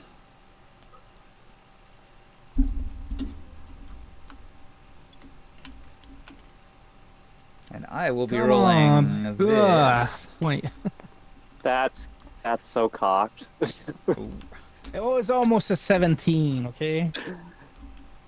I saw it. I don't know what tabletop's doing. That was definitely cocked. You know, somebody moved the table, I think, last second. Called cheating. Fucking DM shaking the table. All right. In the first round of combat, the Gith, they're kind of sneaky. And it turns out there's a bunch of spellcasters among the Gith, and they're going to unleash barrages of Defiler magic missiles that kill a bunch of the plant life. Cactuses wither and fall apart into ash, and this barrage of missiles flies out, and everybody takes 10 damage. Oh, I don't. I'm unaffected by magic missile. I have the cotton courtier's outfit underneath my clothes. Okay. So it soaks up 10 magic missile damage. It was probably like 3 magic missiles. If it's got limited charges or anything. 10 damage from magic missiles. Okay. Okay. Nullifies up to 12 magic missiles. Oh, whoa, that's before losing its enchantment. Oh. Never mind, I'll just take the damage. Because I want to save those. I'm going to save You those. can activate it at will whenever you want. Yeah. Sorry, I'm almost ready to get downstairs. Cool. But you said we take 10 What points does of it damage from say? from being in an area being defiled. Magic No, missiles. Oh, okay, got it. They defiled the Yeah, area. They pretty cast well. magic missiles everywhere. The Cotton Courtier's outfit ninja says absorption, a yellow armor that dims nearby flames, was built so that the armor can nullify up to 12 magic missiles before losing its enchantment. Okay, well that was 4 of them right there. Or no, 3 of them. Sorry. But do I have to use it? Does it Totally optional. not activate? Oh, Okay, never mind. I won't activate it then. I'm not gonna activate it. I'll just eat the damage. Alright, next turn. I do another 3. Another 3 for Grimoire. Another fireball. You're in quick combat. Yeah, we're doing quick combat. It's just 25 Gith. They're not extremely powerful, but there's a bunch of them. Okay. +3 for me then. Plus Do 3. another 4. Another 4. 2 Joe Deb.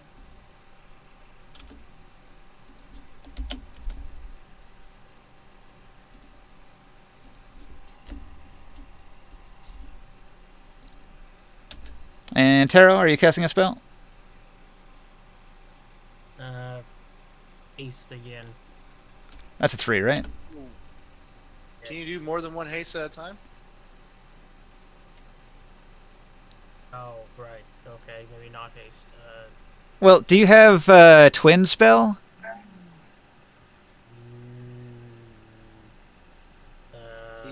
Those are the things. Because you can twin haste, right? Or does haste have multiple targets? It's got to be a single target spell for twin to work. How about Mind Sliver instead?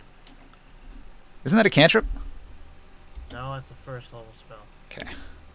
So I'm looking at 1, 2, 3, 4, 5, 6, 7, 8, 9, 10, 11, 12, 13, 14, 15. Plus 15 on this roll.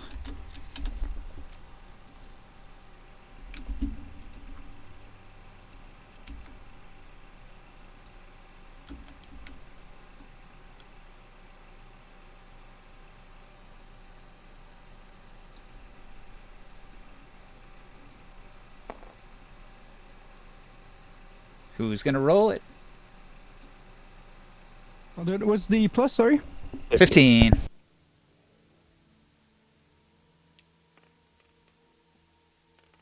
Come on. Yeah. 33. Nice. All right. So the Gith group, they used all of their tricks in the first round of combat to survive, and in the second round of combat, they get obliterated. So a few of the Gith, they scatter from the hordes that are destroyed. There's probably a couple hordes of Gith that were there. You wiped out both of them. But out of each of those hordes, there's like a D4 survivors. So one of the hordes, it's only one of them. Just one from each horde. So there's a couple surviving Gith that seem to be retreating. Do you wish to pursue and either capture or finish them off? What'd the group say?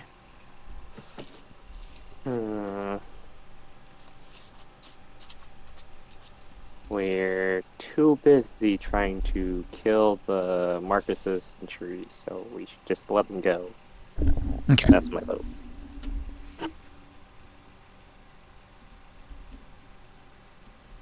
Why are these gift attacking? Didn't we hear too that there were some issues with Git up north of Nimine? Yeah. We're really far away from Nivide, though. I know, but I wonder if all this is kind of related. Related.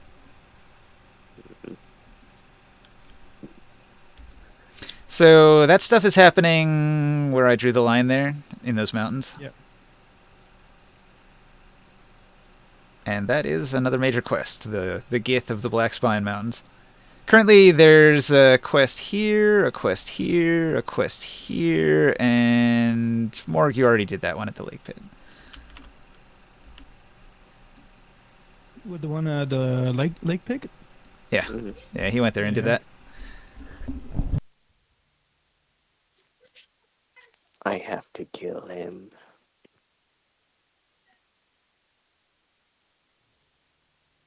Okay. All right, Leek. So I guess we'll keep on following these weird hypnotized creature like people.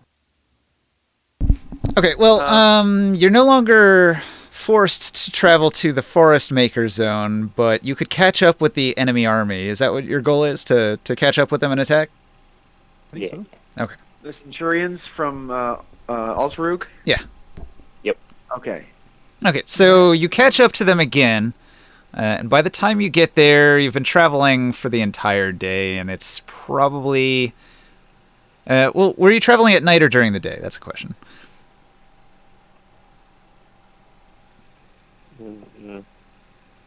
I mean, Probably during the day.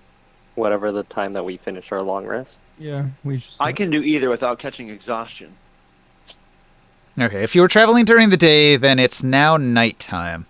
And so as you approach, you'll find that the Balik army has made camp up ahead. And so you can see their campfires burning. And you haven't gotten close enough to be spotted yet, so you're still off in the distance. So you guys can decide amongst yourselves what your strategy is here.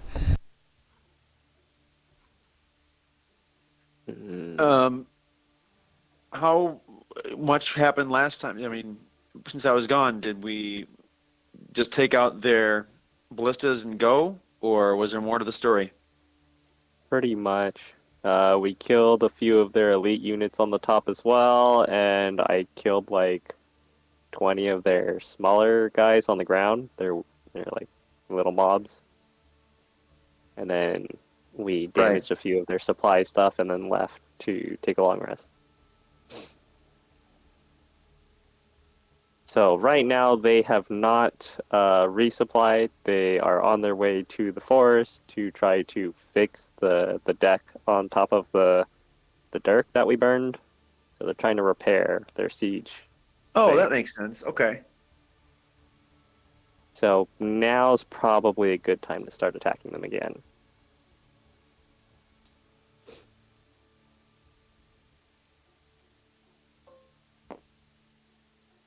Well, so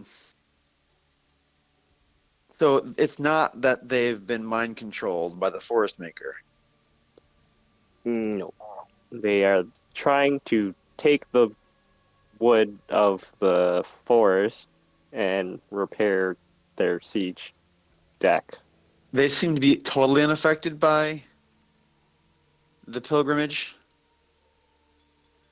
Well, we're not really close enough to them to probably see their facial expression if they're blank face or not, but There that is was prowling the within the description that same- Ninja gave us earlier. There is a distinction, all right? So the mind control, if you're fully under the mind control, you cannot stop and rest. You will just continuously move in the direction. If you're only like partially under the mind control, you'll like maybe stop and rest along the way but continue moving. And if you're not under the mind control at all, then you'll just act normally.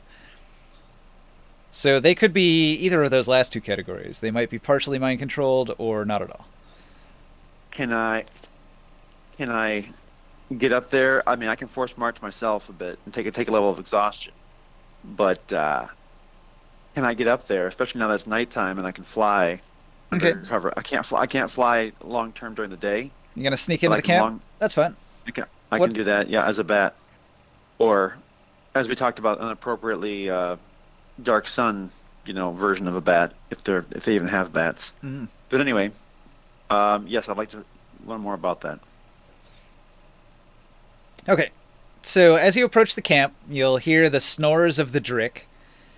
The enormous kaiju lizard has a very badly burned platform up on its back, and it's sort of held together by ropes and minor repairs and pieces of leather and stitched together all MacGyver style. There are many camps for the remaining Balakan troops, and they're sitting around cook fires. They're eating their meals.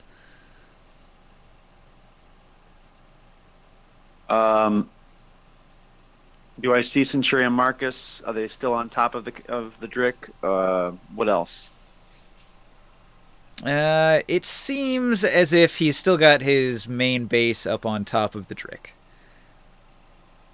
Okay, so they're taking care of that. He's in a tent on top, or something. Can you see if his Astral Guardian tattoo is now back on his belly? Oh, on the driver? Yeah.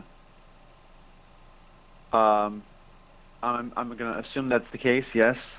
The Astral Guardian is still here. Oh, it's out, not on tattoo form. Okay. Once it's created, it cannot become a tattoo again. Oh. Okay. Okay, I thought it was going to be a summon and then like eventually expire kind of thing, and that he wouldn't have anymore. It's Okay. still got the Good battle then. damage it had previously too. Interesting. Okay. But again, there's no opportunities for me to catch one of the elite Triari unawares, and I don't know if coup de grace still exists in 5th edition, but Last That's time not you all- approached, an alarm went off. Do you want to get that close again? not necessarily yet. So to get that close, to be able to see inside the tent and see what that situation would be, I have to be close enough to trigger alarms again. That's what you're saying? It is a risk. You can probably get close to the camped soldiers. They're just sitting around cook fires and eating. They're not really super alert. Yeah, I'm not interested in slaughtering them. I'm interested in trying to take out the heads and seeing if I can go ahead and not take out random people. Use some So- poison. Yeah. Well, I do have some poison, but it's not enough to affect that many people. I need barrels of the stuff for ingested poison that could really, get them to not be at their best. Okay, so are they're just camped? They're not doing cutting down trees right now, or maybe they're already starting the process. Like how The Forest Maker's site is off in the distance, so it's probably not even within line of sight. You're just aware that it's in that direction. Okay, but they are cutting down trees and starting repairs right now for the ballista? Like, No. We're not there yet. They did makeshift repairs with what they had on hand, and they're going to finish the repairs when they have cut down some trees at the Forest Maker's site. Oh, they're going to go all the way to... Oh, wow, okay. I mean, it's So- the nearest site where they can get a large number of trees without going all the way back to the Crescent Forest. I was thinking they were going to cut down trees right here where they are. I thought we were already in a forest-like area. So actually... You're not at the table, huh? Somebody want to Not stream it yet. to him so he can Sorry. see? No, it's okay. I will refocus on... Okay, off camera from me, I will do my best to get back on the table. Maybe I can put it in Discord here. No, it's okay. I'm gonna hustle. I'm gonna get there. So that's gonna be all I can do for now. I'll Here's- try to come back to the party. Here's a screenshot, so you can see they're not quite to the forest yet. The little knight with the sword, that's supposed to be the party, and the Okay, lizard is the lizard, so... gotcha. Okay, clear. So we're still in like a forest, not a forest, a desert area. Yeah, there's just giant sand dunes obscuring your view, that's why you can't see too far in any direction. Maybe when I'm you get to gonna- the very top of a sand dune, you'd have good line of sight. You might see some trees in the distance at the top of a very tall dune. Okay, I'm going to report back to the people here at night. I'm guessing you guys are mostly sleeping, but for those that are still awake, I will report back that they are trying to make repairs, and now is a good time for us to strike if you all are ready. That's pretty much what I figured. Yeah, Should repeat back. I'm gonna go mute myself for a moment. okay. Yeah, so I will wake up the rest of the people and tell them we're not too far off from the Driks that we were hunting down. Orrin has reported their camp, and they don't seem to be at high alert, so we can take them now. We shouldn't need much more of a long rest. We didn't use that many spells in the last skirmish with the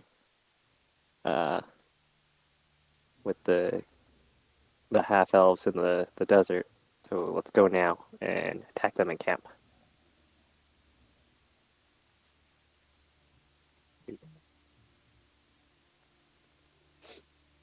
Are you guys ready?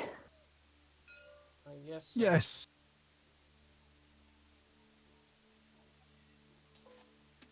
Oh.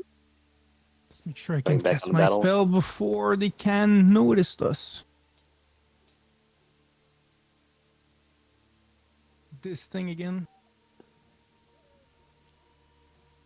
So this time, are we trying to kill them? We're trying to annihilate them this time. We'll have to kill all these troops.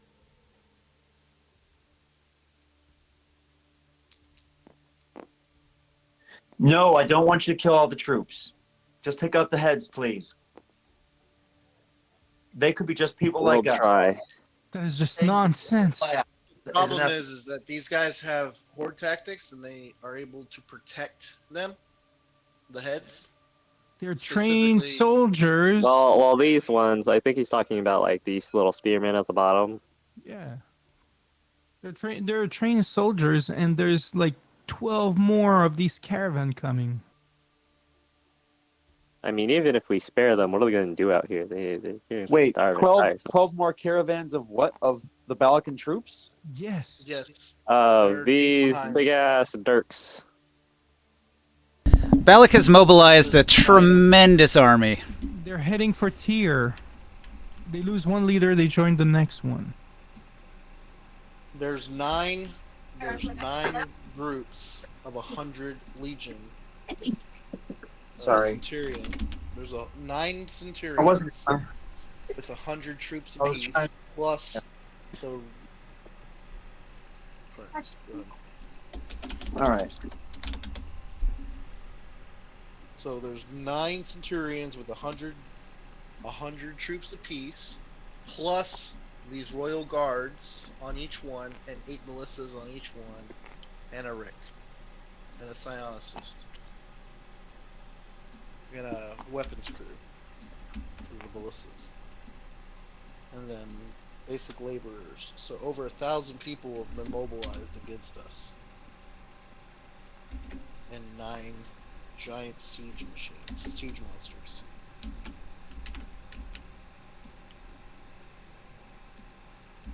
On par with like the Ravager.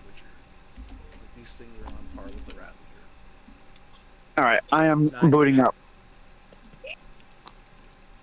Did you hear all that I just said? Me? I'm Yeah. sorry. I did not. We are was trying to fighting down here. basically a total force of 1,000 soldiers and 9 Ravagers. That's essentially what we're fighting. Oh my God. And they're all like days apart of each other, but they're all coming through Ultaruk to us in here. So I'm going to fill you guys in on a difference.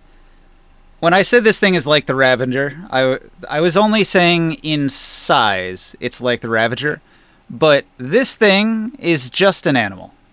It can swallow you, it's got a big nasty bite, but it is not like a powerful, immortal, elemental super monster. This is just an animal. So the CR of this thing is considerably lower than the Ravager was, and is nowhere near as hard to kill.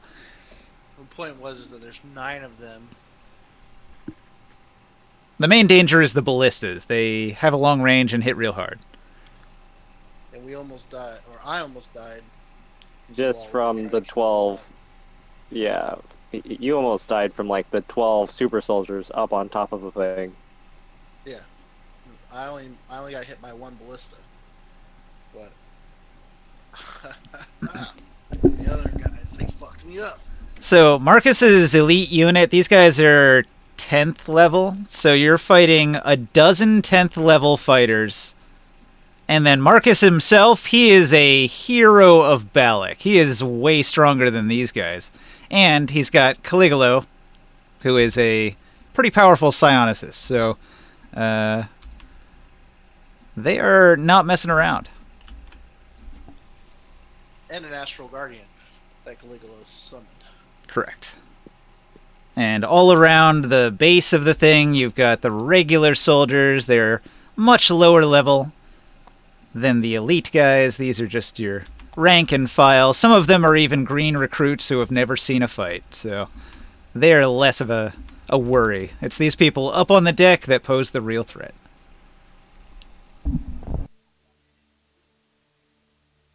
Okay. So maybe, yeah, maybe your concern would be that we don't kill the rank and file, if anything.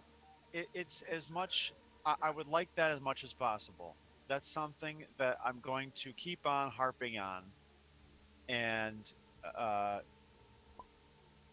you know. What I was gonna say I'll was stop short of. I'll stop short of actually attacking. Actual PvP in character. I'm gonna stop short of that, but I'm going to be trying to get in your way as you try to, throw fireballs at the rank and file. That's going to be not something. We haven't been doing that. Well, We did. I know it happened one time, yeah. and it's something that Oren screamed out no, but we did it on the way out. yeah, At the beginning of this thing, on the way out, we destroyed a bunch of their supplies. They got in the. I mean, they were there, So collateral Well, damage. the bonus weren't we have is targeting them. that apparently these 9 are coming in piecemeal, and not all at once. Yeah. 2 of them seem to be coming one at the same time, though, because they're on like a forked road. Hmm. So we might have to fight 2 at the same time when they get to Alzurg. Yep. Well, Problem. okay. Now we've already communicated with. Tier that Barnard they and should Tier. start. Yeah, that they should start prepping defenses. Yep. Yeah. Okay. Our Well- job isn't necessarily to stop these guys at this But to point. blunt the tip of the spear. We have to get rid of these ballistas, to be honest. We kind of already did that though, but we don't want them fixing it if they get to the forest. That's the main thing. Now, here's another question. Okay, now I don't have the ability to see magic. Or do I? Actually, is that one of... Okay, there's a bunch of these little Slanic talents. magic? These wild talents. Yeah, detect magic is... I think one of them. Detect you mentioned. scions. It's detect scions. I just Oh. took that one. Alright, Or fair. I'm That's going not, to take that's, it during yeah, a that's long not rest. magic, is it? That's separate. Okay, never mind. And Ninja said you can only have like 3 of them. Oh yeah, but detect Oh, science 3. is not detect magic. It would be separate from that, wouldn't it? Nah, that's like telling if people are X-Men or not. Yeah. I don't think the Psy Warrior gets any... Or no, wait, it's the Psy Knife, right? I'm looking at the wrong one. Yeah, but you had mentioned that we get a wild talent or 3 or something like that. Pick off that list. Yeah, you could have been training those. You haven't done a ton of downtime stuff yet, so you could say you did one of those if you wanted. Well, I would love. I'm seeing all the bonuses for training these things, and it's pretty impressive. It's pretty intense. So I do want to make better use of that. Wasn't everyone saying he should get the... Poisoner. I was thinking like the remote viewing thing. It comes with like a free remote viewing kit, and you could use that to sort of like spy into areas before you go in sneaky like. Oh, that would be huge for a spy. Yeah, that's also a good idea. Farseeing? No, exactly what he said. Remote viewing kit. But that's separate. Well, actually, that would be great for this particular example. Although would a remote viewing sensor trigger the alarms? It would not. You have to physically be there for an alarm spell to go off. Huh. Okay. A magic sensor wouldn't set it off. At least I don't think it would. Well, that's something that we're gonna have to look into. However, another question. Well, to any of you actually, I'll say this in character. Could we just steal the ammunition? Could we? I mean, is it magical because of the ballista, or be magical because of the ammunition, or because of those arming it, those firing it? It was magic ammunition they were using. And is that ammunition stored? Where did I see that ammunition stored? Was it next to each ballista? Or was it? I would assume each ballista had a barrel of ballista shot that they could reload from that was just adjacent to it. Oh, I can only grab one of those at a time, probably. You could hold one in each hand. They're about the size of a javelin, I think. Okay. What, each ballista shot, each ballista bolt is the size of a javelin? Yeah. Yeah, they're siege weapons. Barrel. They do like 4d10 damage when they hit. These are big bolts. Right. Okay. So you're saying if I struggled, I could go ahead and carry 2 off in the night? You could carry a bunch of them. I can imagine holding like a pile of sticks. You could A bundle of fill your arms, you know? But me stealthily disarming a flippin' Drik is not going to happen. A whole thing by yourself? No. Right. No, it's a no-go. There's 8 So- ballistas worth. Right. I'm envisioning at least a dozen or 2 of those javelins per barrel. So we're upwards of 100 javelins that I'm trying Somewhere to drag around out. there, right? Yeah. Yeah. Yeah. That's not going to be a solution. Okay. We could just destroy the ballistas again. Problem is so we've already destroyed the ballistas once. Are they going to be able to rebuild that many ballistas that quick? Imagine With- not. With just like whatever materials that they had on hand without getting to the forest, I don't think so. Like, I don't see how they. When From what- Skywell's over there to So, use Skywell is another there. idea. Skywell is close enough to see the ballistas, and they all look trashed. Right. I have another idea. Is there Okay, I'm a little bit conflicted about this idea, it, and you go to the bathroom. but I Alright. was thinking Hey. about mobilizing House oh gosh, what's his name? The house Okay. we have in Tyr and the gladiator pits. Astocles and the gladiators. Yeah, if Astocles would like to have a bunch of captive Balakan soldiers, because I kind of like to make off with a bunch of these guys, and hey, that was their plan. We'll go ahead and as they're going through the forest trying to chop things down, oh, a bunch of guys just went missing. All right. Just went missing. Like, it's at least not. Do you have out there. knockout darts? I do have a few, but not nearly enough to do what I would need to do. You need to do the Ace Ventura thing. Dart in your neck. Yeah.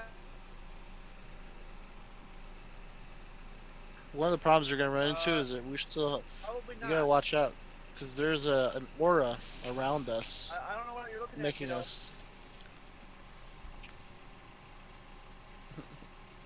I imagine not.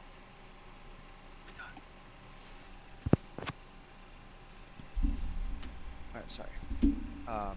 Hey, one thing to remember, man, is that there's like an aura around us, making us do a save for a trance, and making Right. us forfeit everything we're doing and go blindly towards the Right. trees.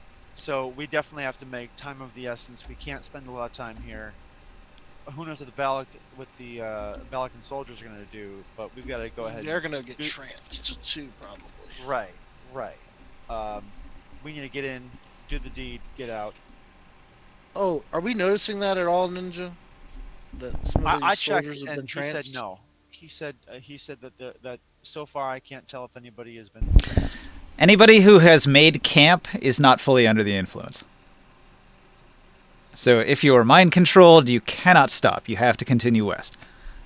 Well, okay, fine. Does it look like there's a substantially less number of the soldiers at this point? So if any of these people got mind controlled and tried to leave, the other guys would either capture or kill them for desertion. Oh, dang. Well, there you go. Yeah. But I can't, as eyeballing it, decide if that's happened. If I've gone. Roll a perception check as you're moving through camp here. All right, deal. Perception. Small detail, you might not see it if it's not clearly displayed.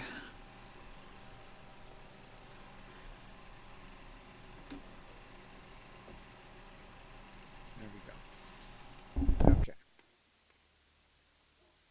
17. Okay, it does seem like there are some prisoners among their group here. They're bound and they're laying down in the tents. Distraction opportunity. Okay.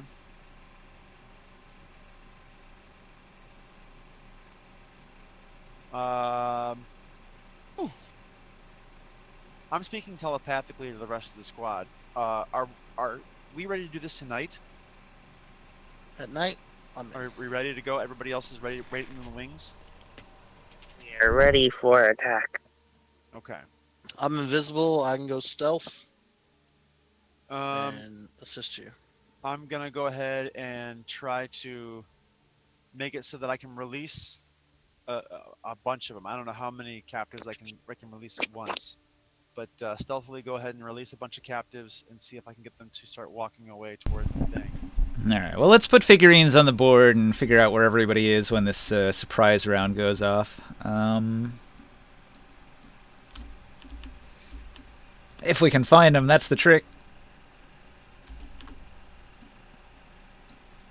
Here's a Morg. Where's Morg go?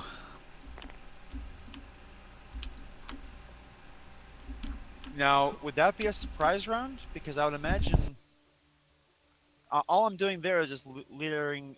I mean, would that be enough to even wake up Marcus and his Triari if a few of the captives start,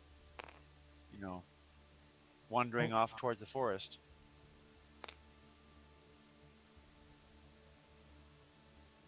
So we got these forces here, huh?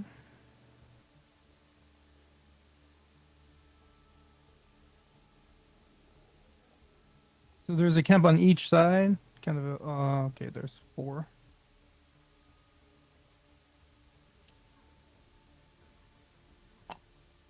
Alright, I don't know where I should be put.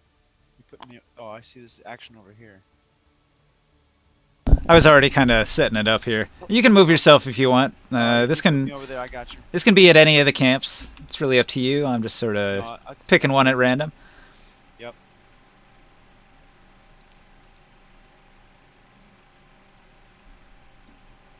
So your question was, is this really going to require going into a surprise round? I think it's because everybody just wanted to attack, right? Oh, okay. Well, then let's go ahead and just do that. Yeah, Oh, okay. So during the surprise round, you get to act first. You've released these people. Do you want to do something else? Okay. Well, I want to make sure. Okay, if this is the surprise round, everybody else is waiting in the wings around me. Can I request that? Everybody else, like, tactically, is nearby me. Like, Oh, I was actually, like, I had just said I wanted everybody to show where they actually are. Yeah, So. can we do that, please, so that I can go ahead and feel comfortable? Here, let me figure out Soul and Taro, who's not at the table. And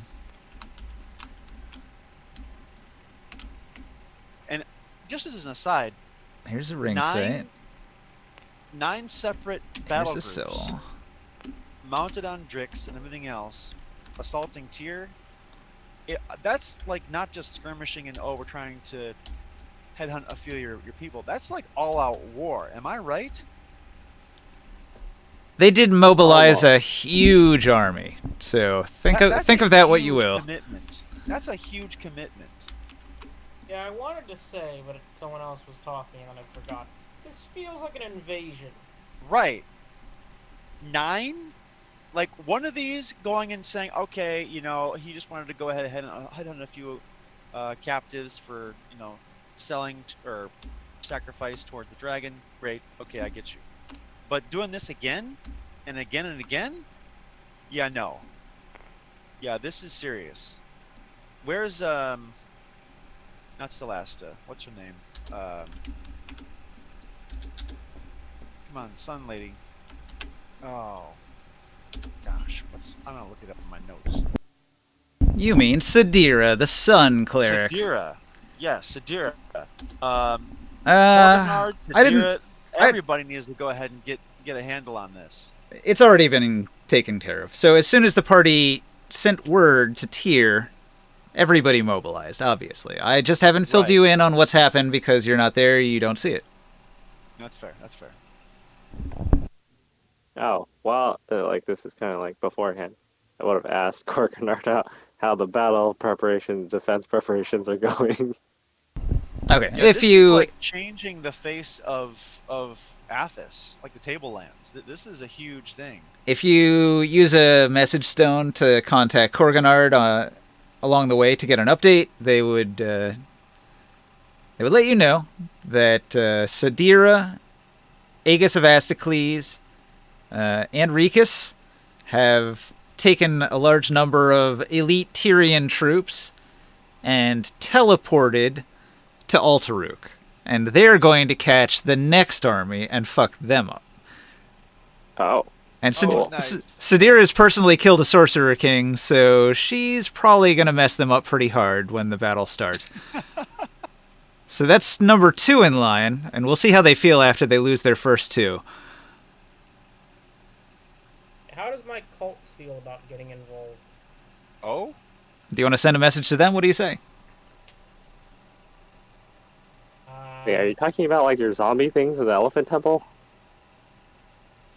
No, he's been gathering people. He actually built an organization. Maybe he hasn't told the party about it. Well, I thought you were trying to, but, like, you didn't actually have one yet because they're, like, kind of nomadic and they're all free going everywhere.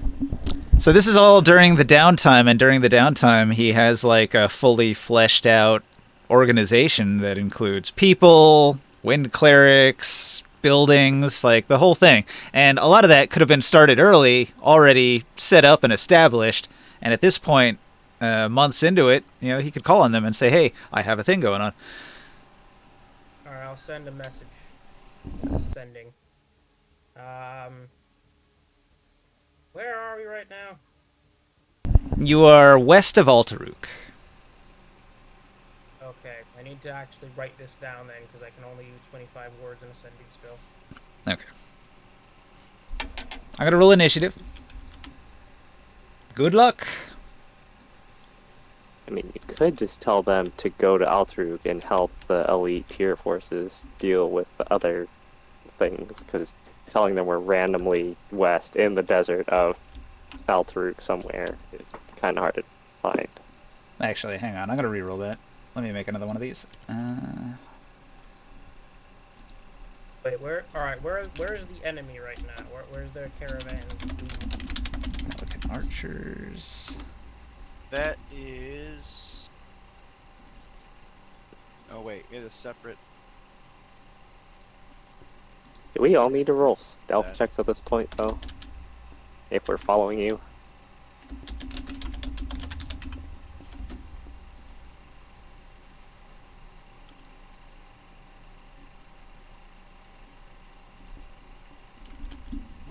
Okay. I don't know. That was a separate map you had on the board, I think. That the one you showed me before. Which one? The one where you were doing a screen share and I was in the bathroom. Yeah. Sorry. That was the trade routes board, and this is the war board. I haven't used this one since you were at war with Uruk. Okay. It's all good, but we're like a day from the new forest, right? You had to camp because it was like nighttime, or they camped and you got to them. So they would arrive like halfway into the next day, probably. Okay. Yeah. I think they would arrive a little before noon. Yeah. So roughly, like 4 or 5 miles away. Yep, across open desert. So anyway, can we start? Okay, yeah. So, I had asked, you have freed all of these people, they're all going to thank you, and then they're going to begin taking off, just running. And when they do, this will draw the attention of some of the soldiers. And at that point, I'll ask again, do you want to do an action right here and now? You can move somewhere, you can hide, you can, like, whatever you want to do, like, before they start acting. Yes. I want to invisibly fly up and be in position to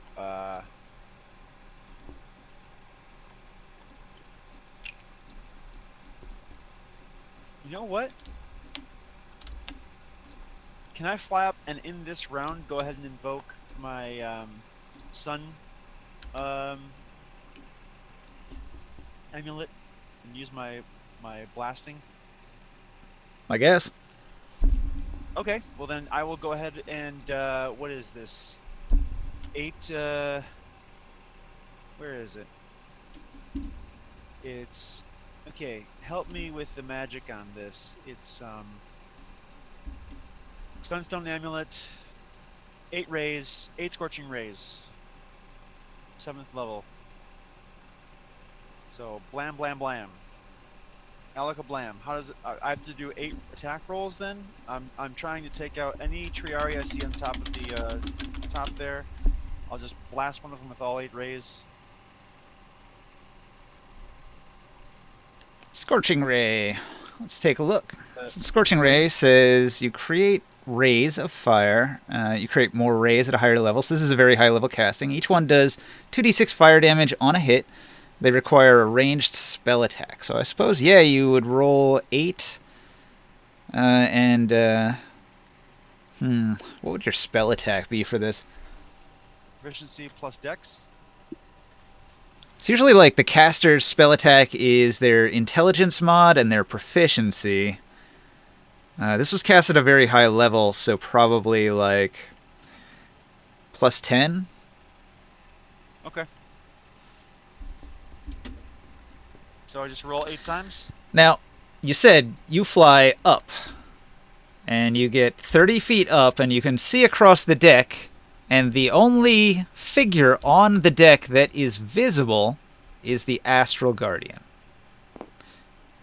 Anybody else that is up there is within the building, which is an enclosed structure with pillars, and then there's like new tent canvas has been stretched between the pillars to recreate the former tent area. So you can't see into it, and anybody that's up there is inside. You know what? Forget it. I'll just sneak attack the Guardian. There we go. I'll just, there we go. Advantage, yes? If you're within 60 feet, are you visible? No. Alright, it doesn't have a way to see invisible, so you'll have advantage on the attack. 22 to hit? 22 does hit against the Astral Guardian.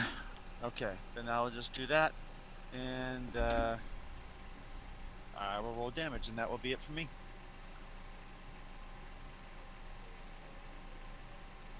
How do I save a thing?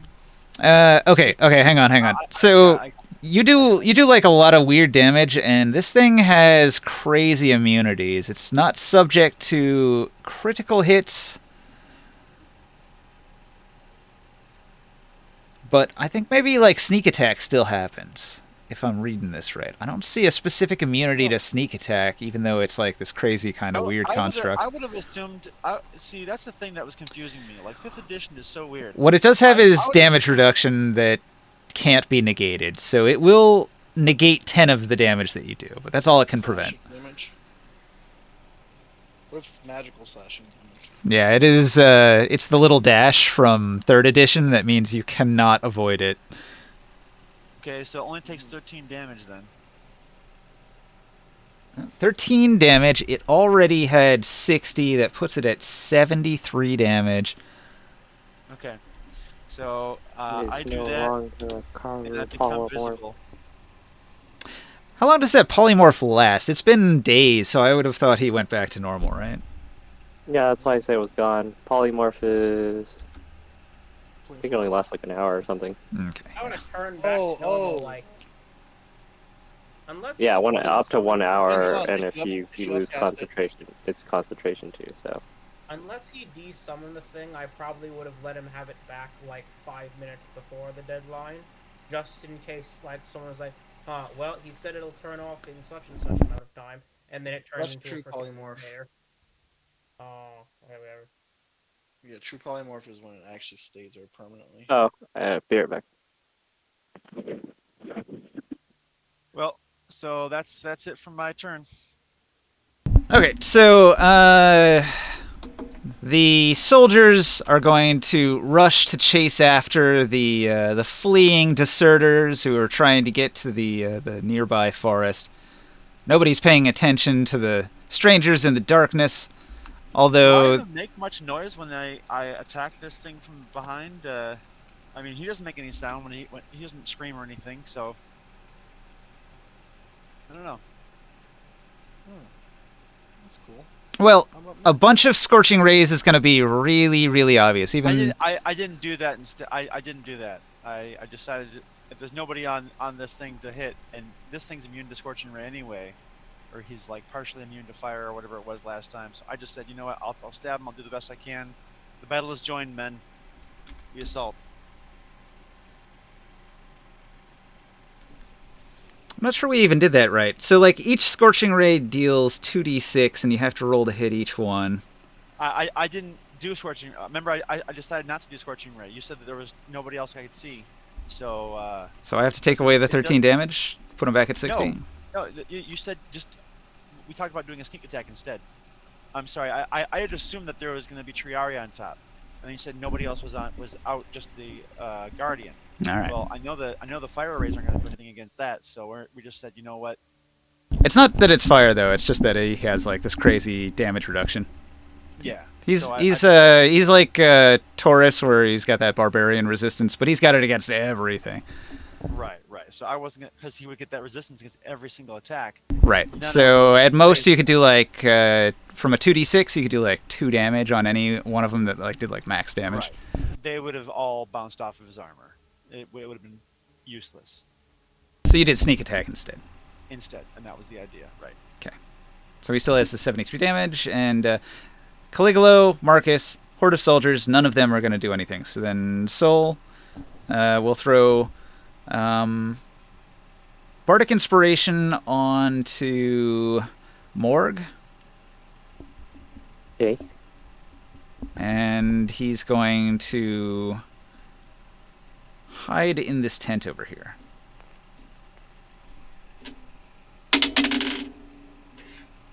Poorly. Not very well. But he's out of line of sight. That's the empty tent that the runaways came from. Since they're running away, nobody will look in here.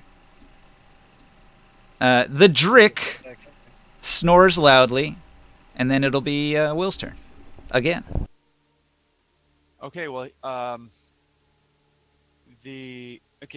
Caligula is the same think time as the Astral Guardian. No, we're not right now, Xavier. So can I can't sneak attack him again, can I? You got a point there. The Astral Guardian would have reacted. Well, if he does a surprise round. This is the new the initiative. Astral Guardian- Yeah, this is the new initiative, so... So, Did yeah. the Astral Guardian's turn happen yet? I'm confused. It was at the top of the initiative. Right, so He's on Astral Caligula's Guardian turn? goes, he attacks me. But he does so quietly, right? Yeah, he doesn't talk, I don't think.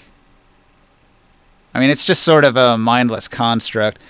You're on top of the monster right now? He would fly at you. He can fly 40 feet, so I think he can get to you. And he's going to make multi-attack. He attacks twice. He's got plus 14 to hit on each of those attacks. That's a problem. Where am I at? You just said to put yourself somewhere on the map. Oh, I'm gonna put myself on there. Okay, so what do we got? We got a 28 and a 19 to hit. Okay, 28 hits. Okay, he slams you for 20 damage with his giant gorilla-like crystal claws. Okay, so all the temporary hit points go. You said 20? 20. And he'll just silently loom over you menacingly without saying a word. Okay. I'm going to try to grit and bare my teeth and hopefully not make too much of a noise, and hopefully he doesn't much either, as I hope my countrymen can slide in from the south, or whichever direction this is, north. Oh, okay. I see where we're at. So all these blitzes are down. It's all fucked up. Oh, you put me in the sky too. Good job.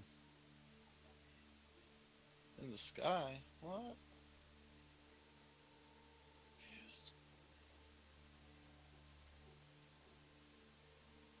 Wait, you're flying? Shower.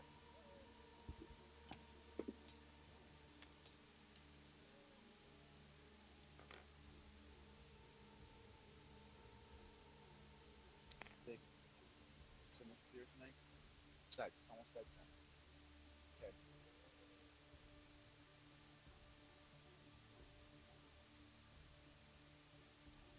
And we're good, right?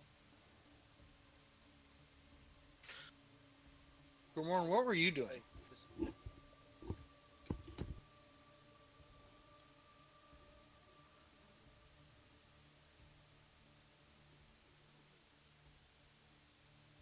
Chris? Chris. Well, it's not really his turn yet. What are you doing? No, he's trying to place him somewhere. I just don't know where I was gonna be. I didn't realize I thought he was just going off on his own doing a mission or something quick. Well, this is the attack. The hit and run, round 2.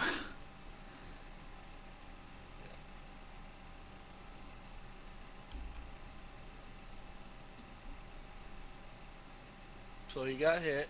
Now it's Oren's turn. Yeah, I think he had to go, though. I heard him walk away. Are you back? all right, sorry, I'm back. Okay, your move. Me again? Yeah. Oh shoot, sorry. I was taking care of something with my son. Well, we see the other. Okay, I see Omen and everybody here. Yep. Okay, what I need to do is.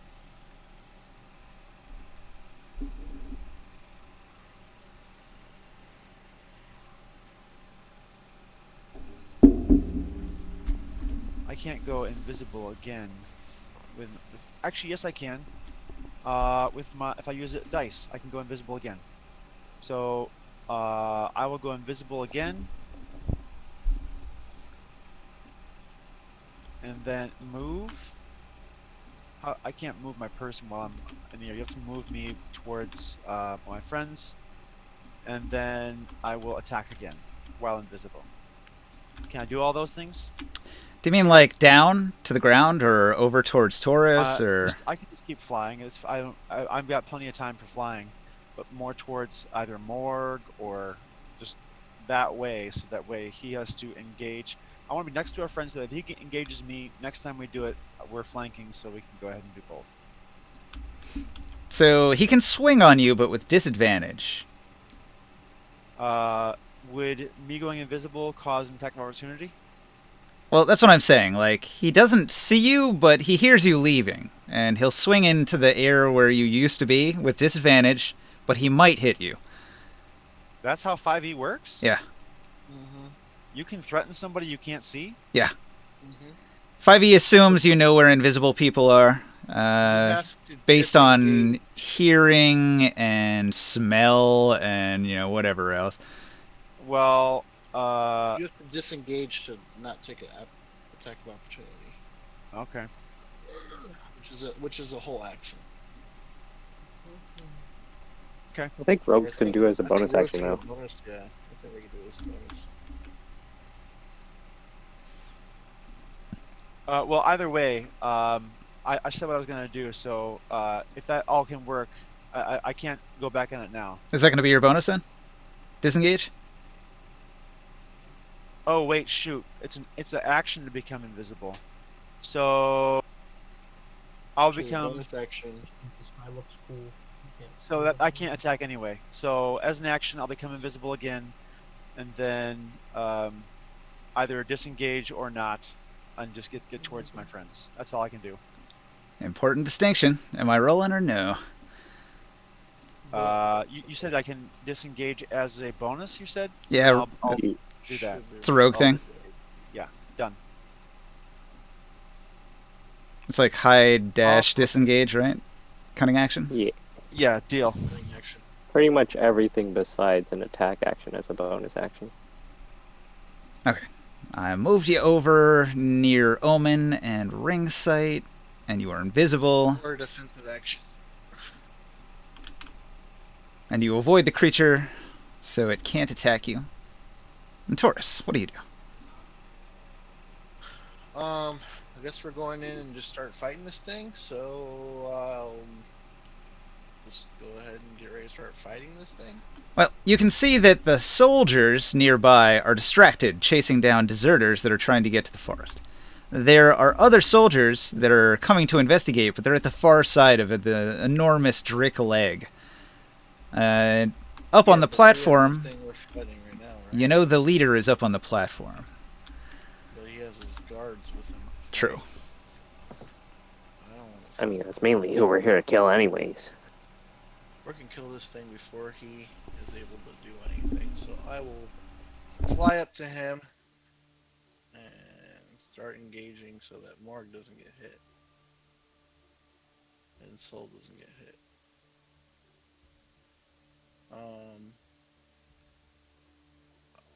I'm next to him. I don't know where to do that. I'm just gonna go ahead and start swinging. Are you saying you fly up to the Astral Guardian and hit it? Yeah. All right. I'll bonus action Plong. rage. Well, bonus action rage, and I'll do my attacks then.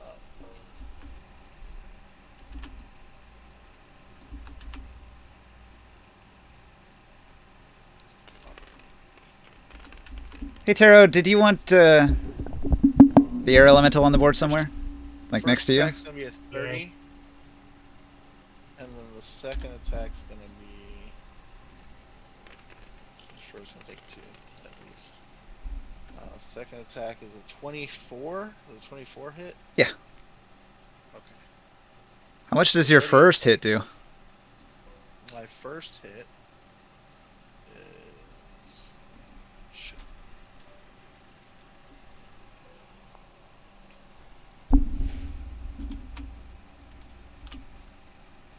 I gotta take this thing. I like this monster, the Astral Guardian. This is a cool one. I'll have to bring this back at some point. First hit was 32. 32 damage. So this thing had considerable amounts of damage, so your hammer shatters it into fragments, and those fragments disappear as if they never existed. Oh. Roll them down. I need a second attack then. The Astral Guardian was already considerably damaged from the previous encounter.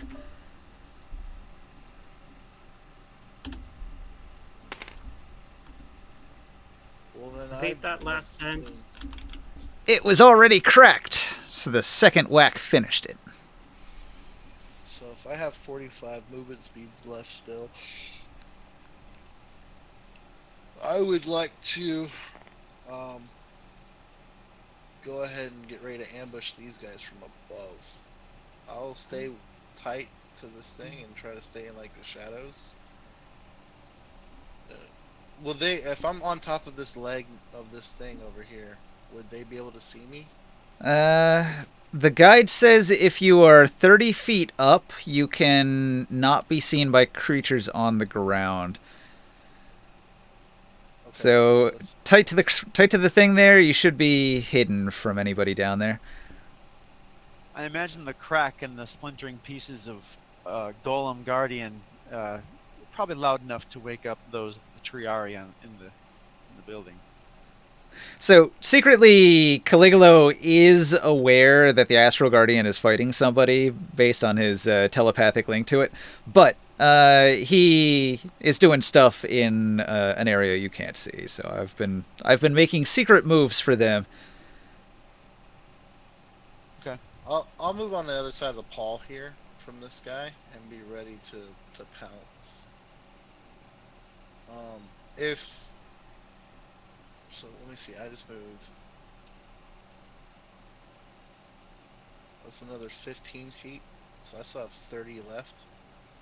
It's from here to there. That was about 15, 20. So I should have another 30 left. I'll just ready in action, or I'll ready movement to jump these guys if they pass by, and they start engaging on any of our party members. There you go. I'm done. You already attacked once. I don't think you can ready an action on the same turn. No, I'm just readying movement. Okay, just movement? That's fine. So when they do come around, Holding my movement. like they're next, they come this way, they get like this far. Then what? You move close? I want to ambush them. Like, I'm going to just get on their ass. You know what I mean? Yeah, so they're coming running around the leg towards the sound of the screaming soldiers. Like, hello, folks. All right, you catch them by surprise. They were not expecting that. So positions figured out, and then they want to make attacks. So I guess they're gonna make.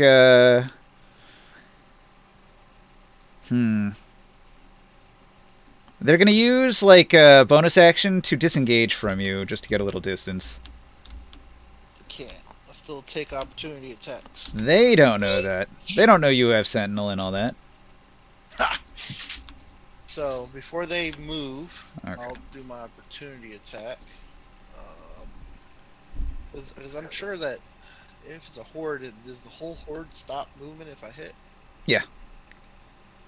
Okay. Oh, wait, actually, no. I think they're immune to movement restrictions. Because there's like 12 guys, and you can only technically Sentinel one of them.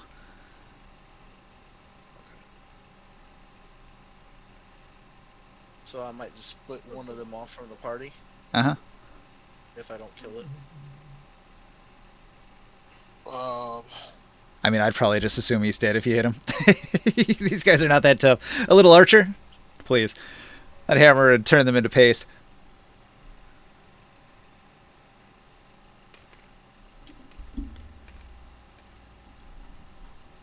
Uh, 19 to hit. Mm-hmm. That is their armor class, right on the dot. I'm raging, so 18. Maybe I shouldn't assume that they'll die. They got a decent amount of hit points. They are fighters. 23. 23 damage? Alright. Hey, look at that. Whenever I hit, his movement's 0. Yeah. So one probably gets stuck with me. How do I do this? I'll have to peel this part. Like so. And take one and put him here. And then I'll give him, let's see, Archer minus 23. So he's got the damage. And that unit is down 46. Nice. Okay. So you split him off. They move here. That was their bonus action. Then they're going to make 4 ranged attacks against Taurus. So all of them draw back their Balakan longbows, and they're just going to unleash hell on you. So pew, pew, pew, pew, roll. The soldiers, their ranged attacks, they're going to have +7 to hit. So we have a 14, a 13, a critical hit, and a 25. Two hit. Alright, so let's see. You take 13 damage from the regular hit, and 18 damage from the crit. So what's that? 9 and 6? 6 and 9. 15. 15. Okay, 15 arrow damage. You turn into a pincushion in an instant. What's the critical effect? There isn't one. They got a crit on me. Yeah, I'm not doing it. There's too many troops. So, the far side over here, these guys move under the leg. Under the armpit. To this spot by the head. With a dash.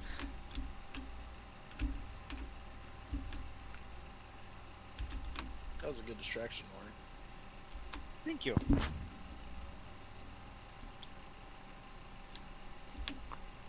Oren's gonna have words for you after this about your choice in attacks, but that's okay.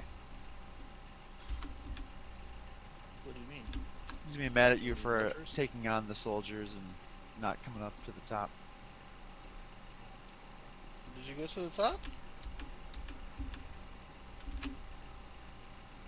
Well, that's what I was trying to do, and that's what I was talking about. But hey, look, Oh, okay. it's the heat of battle. I can't be mad at you right now. Okay. We're gonna have words in the car. That's exactly what I'm saying. That's exactly. Okay. Look, man, that's I'm exactly what I scared. just did. To my son like a second ago. Let's see here. Marcus surveys the battlefield from the edge of the siege platform. From where he's at, he can see his archers are firing at something behind the leg. He can see that his troops are catching more deserters. He knew about that. But looking out, he can see there's a flying creature or three in the air over there. And so Marcus is going to sneer, and he's going to raise his bow, and he is going to make numerous ranged attacks. Hey, Taro. Mm-hmm. Let me find out how far away you are specifically here. Alright. We got you here, and him there. Oh, that's only 25 feet. Look at that. I like the sound of that.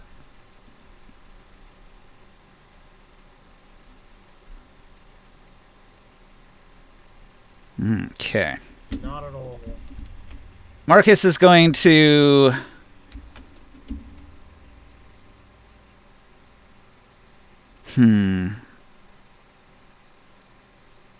Yeah, he's going to separate from the horde long enough to fire his ranged weapon with a full attack. So he fires 3 shots at you.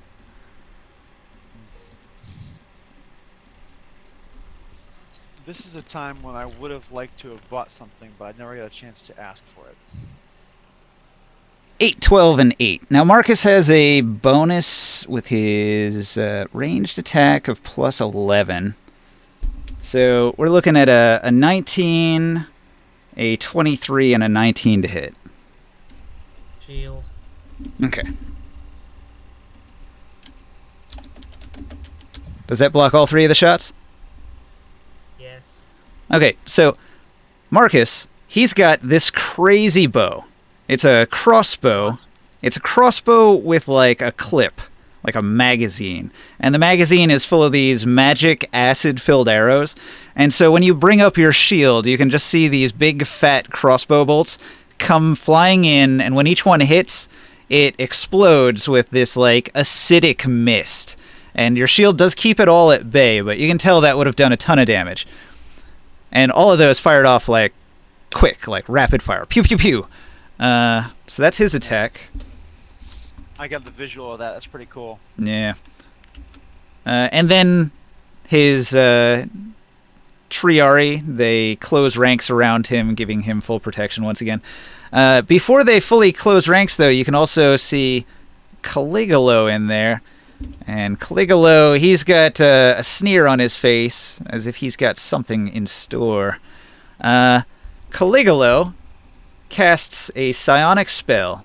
Now, Taro, as a psionicist, you'll recognize another psionicist at work, and what he does is he holds his hand up, and a gigantic hand appears in the air. Where's my figure here? Okay. Give me a second here. Bigby's hand. I closed my tab, so I have to reopen it. Okay, so I can summon this within 120 feet. So he's got pretty much free range to put this wherever.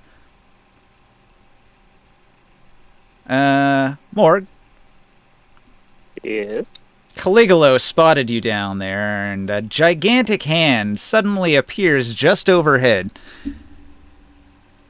This hand is going to grasp you. It attempts a grapple. It uses the hand strength score, which is 26, with a +8 modifier. How do I contest this? I Or is it just hitting my AC? think it's strength athletics. Okay. Strength athletics. I have to make an attack roll. I do not have proficiency in that. It is just my +3.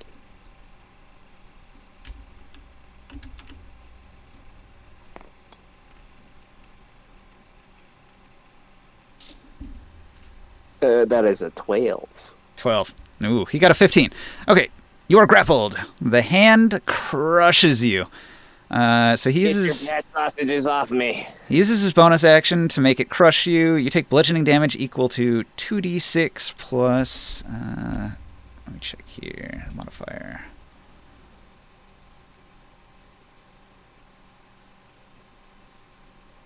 Spell damage have any modifier? +9? Yep. +9. Wait, it's Caligula's turn already?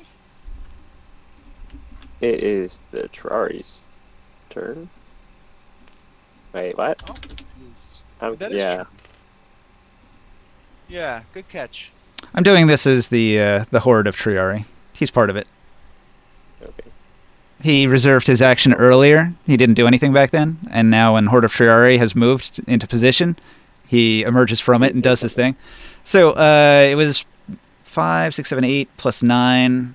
So 17.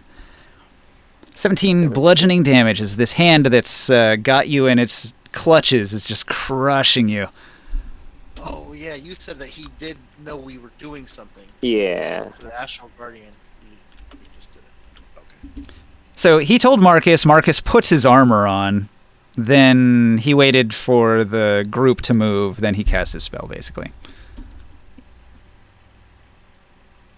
The Horde of Triari doesn't have range on you, except for Marcus, who has a ranged weapon. So they stand ready to defend. And that's going to move it to Chris. What does Grimorn do?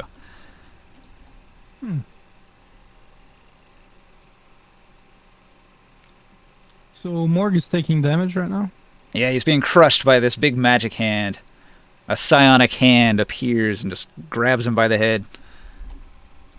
I'm under the grappled status, right? Can I dispel magic that thing? Sure. I'll try. It's a 5th level spell.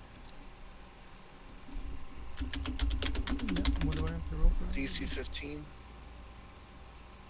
Should be like a DC 15. If you're just using a basic 3rd level dispel magic, then you have to roll DC. Yeah, 15. Do I have a plus, a modifier? I don't think you do. For Make an dispel ability magic. check using your spellcasting ability. And that includes Oh. proficiency. Yeah, so I get a...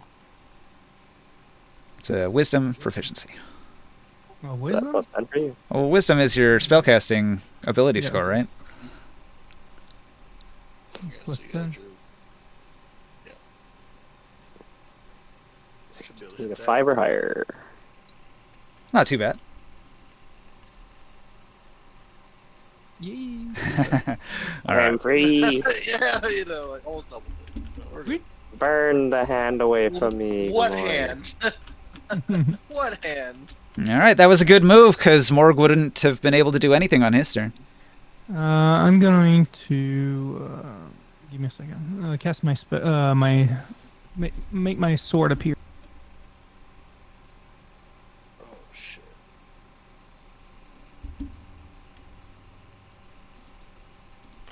Do you have one? Should I spawn one? Yeah, I got one. Okay.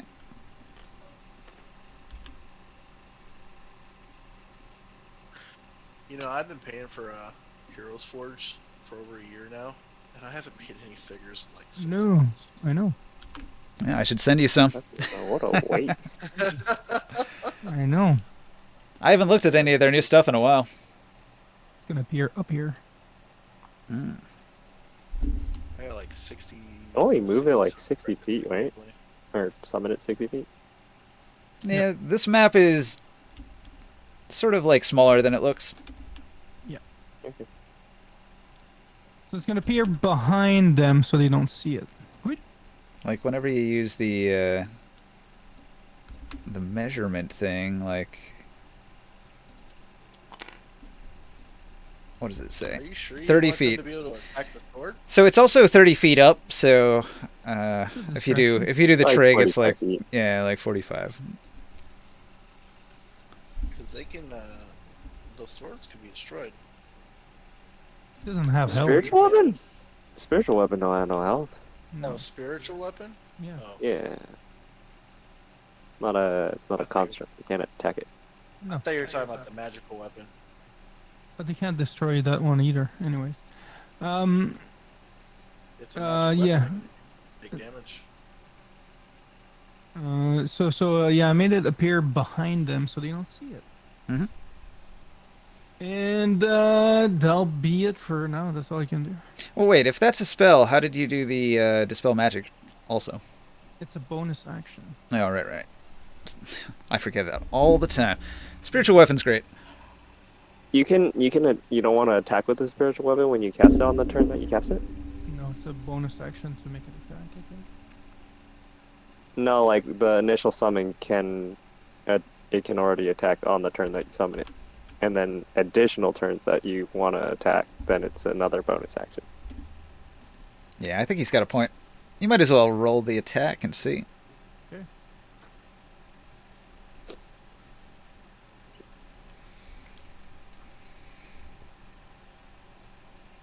$28 to hit. That'll hit. 21 damage. 21. Yeah. Magical stab. That's a huge bitch. Are you attacking Caligula or the Marcus Bellic soldiers that are hoarding around him? I think you're only allowed to allowed to attack attack. the horde, right? Correct. Yeah, it's gonna attack the horde. It's behind them. I just wanted to kind of surprise them with the attack. Okay. Yep. They close ranks. They hold up their shields. They take whatever damage there is. And they say, "Hooah!" and stamp their spears into the ground defiantly.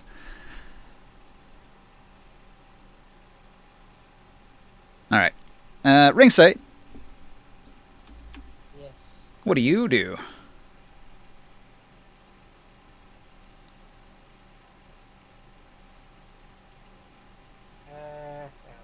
Map. Let's pause. Just a second. So, people are trying to get away from these guys, right? They have been captured by these soldiers over here when they were trying to flee in this direction. How is that? Is that door locked? There are no doors. How are they being contained? They're not. Orin freed them. They're running away. Yeah, okay, just confirming that. Are they Like, so the guards over there are still like hunting them down, right? Well, the order of events was Orin secretly freed the mind-controlled soldiers. Those mind-controlled soldiers do what they do, which is head towards the Forest Maker. The other soldiers saw that their prisoners were escaping, and so they do what they have to do, which is capture deserters. So they chase them down and begin bludgeoning them and tying them up, and during that distraction, the Guardian was destroyed, which alerted the big boss man, and then he came to attack. And he took shots at you. What are you going to do about that? How rude of him. He's like a Templar stat-wise, right? Hard to say. He's wearing armor. He's got a great sword. He's got a repeating heavy crossbow. Alright, well he can have a big old helping of Psychic Crush. He's actually wearing plate armor. Plate mail. Alright, that's a wisdom save? That's an intelligence save. Oh, he sucks at intelligence saves. He's going to... what's the DC? Fuck, I rolled a 6. Because he rolled poorly, he's going to use a fighter feature. Where is it? Indomitable? Yeah. 3 times a day, when a fighter fails a saving throw, it may re-roll it. So he re-rolls it. He got a 18 this time. I think that'll save. Yeah.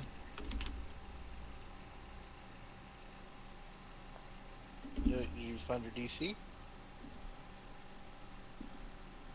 Well, there is the Ring of Probability. I was going to say I wanted to use it, but you continued your sentence before I could finish mine, so, yeah. That adds a dice to the roll. It would add a +2 to the roll. +2. That would do it, too. Well, the DC was 17 according to your character sheet, and he rolled an 18. So if you use that, is it like a resource you can only do a certain number of times? It says I can do it as a free action, but it doesn't say, like, if I can do it after, or, like, there's not a time requirement on it. It just says I can use it as a free action. Wait, what's it called again? The Ring of Probability. A Ring of Probability. Yeah, I guess you can just do it whenever. If it doesn't say anything in particular.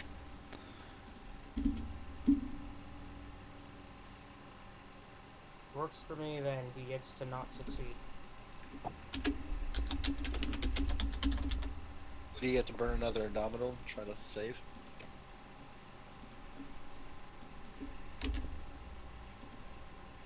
Let's see, it wasn't from Dragon Crown. Where could that have come from? Manu's Men, maybe? Yeah, I'm trying to think. He gave it to me very early on. It wasn't from a specific adventure. I think we got it in the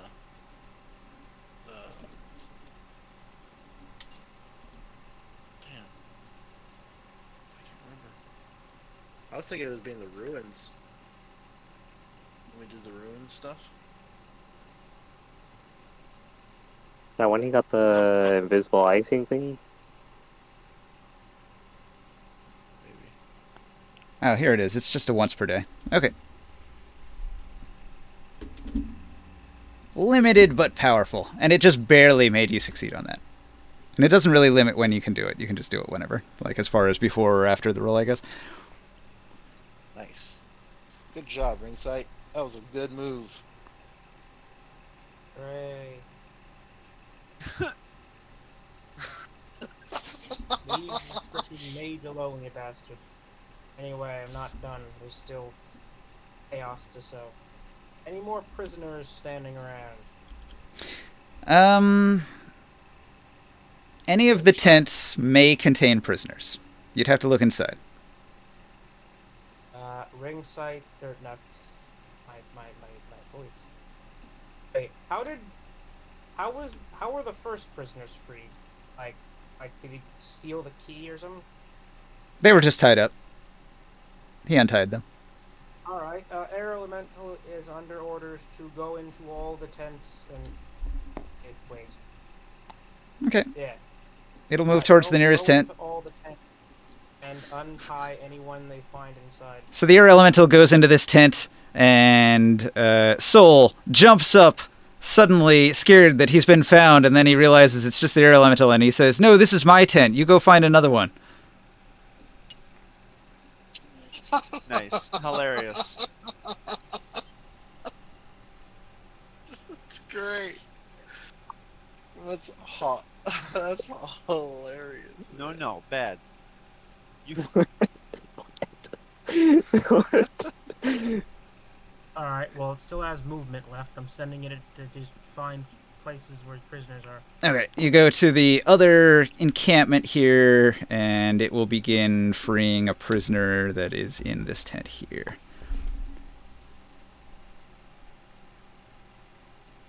A deserter pilgrim. Yeah, they're mind controlled. They fell under the influence. It's attrition. The closer they get to this thing, the more people are drawn under its power and begin to leave. But they're army men, and deserters face punishment, so they get captured right away.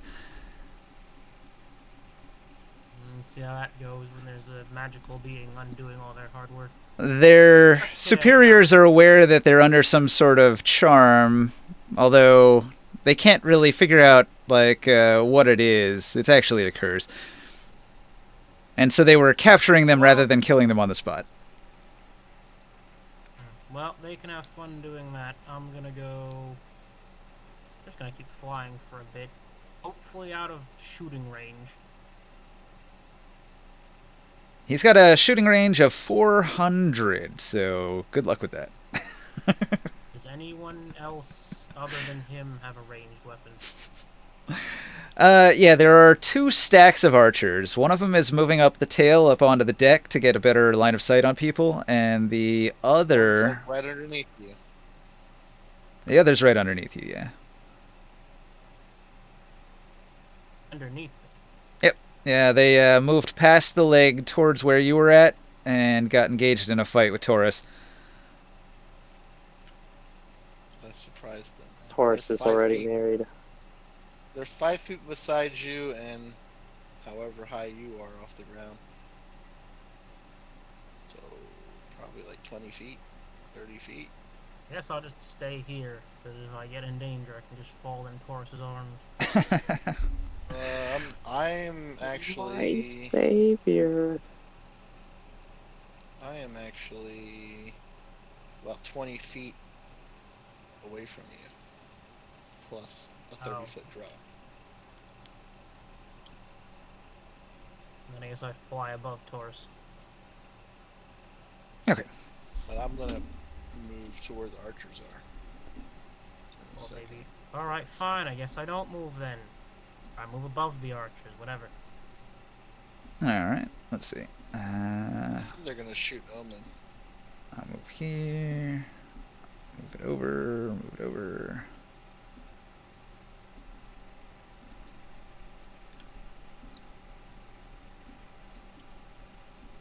Maybe. We'll see. I'm thinking someone with an AoE could probably take care of these archers. Probably see it and it just shatter them. Yeah, if only he was here, but unfortunately I think he's too sick to play. Hopefully he gets better for next week. Comes back, rejoins us.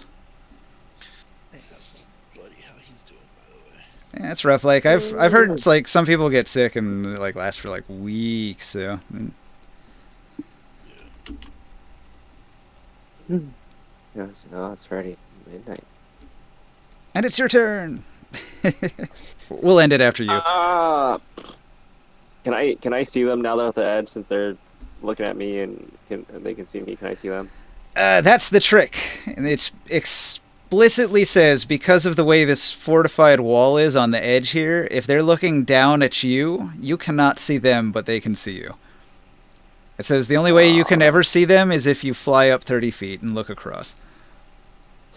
That's a bunch of retarded. I mean, does that mean I can see them? Yeah, you're high enough to see them. That's why he was shooting those arrows at you. I'm going to put a... Wait, how big is the freaking cloud again? Lightning. Yeah, I'm gonna do call lightning. Big lightning storm. Call lightning is... how big is the radius? Radius is 60-foot radius. So this is 120 They're gonna wake foot. this thing up. This Drik is about to wake up, huh? So this covers the whole freaking battlefield. And I'm going to use my 2 wild shapes to turn into an air elemental. And fly up so I can then see them. There's my air elemental. And I will fly above them so I can see them. However high that is, like 60 feet up. All right, you see a horde containing the Centurion Marcus and the psionic sorcerer Caligula. They're completely surrounded by a dozen elite Triari with tower shields and pikes. They present a formidable defense and prevent anybody from getting close. I hit them with the lightning star. This is I summoned the call lightning at 5th level. Yep. I don't know if there was a storm or not before that adds to the damage, but I roll my... Nah, it was pretty clear out. 5. Barely Right, a wind or a drop. I roll my 5d10 plus 5 extra cold damage. And they have to make a DC 20 dex save or take the full damage. They are taking 31 lightning damage and 5 cold damage. Okay, they all use their shields to add +4 to a dex save, which gives them a total of +9. I don't know how that works, but okay.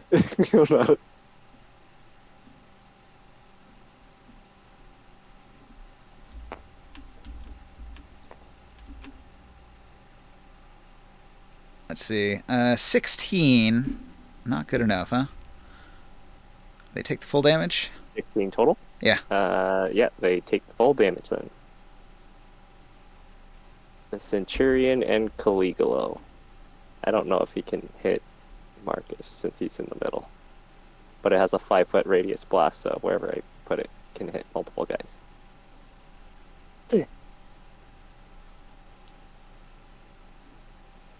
And that is my turn. I don't have any bonus action thing to do.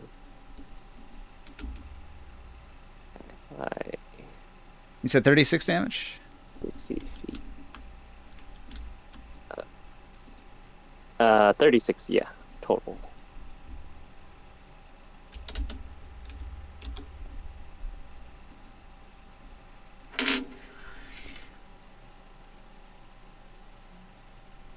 $36 to Caligula and the Centurions. The Horde of Triari absorbs all the damage. Okay.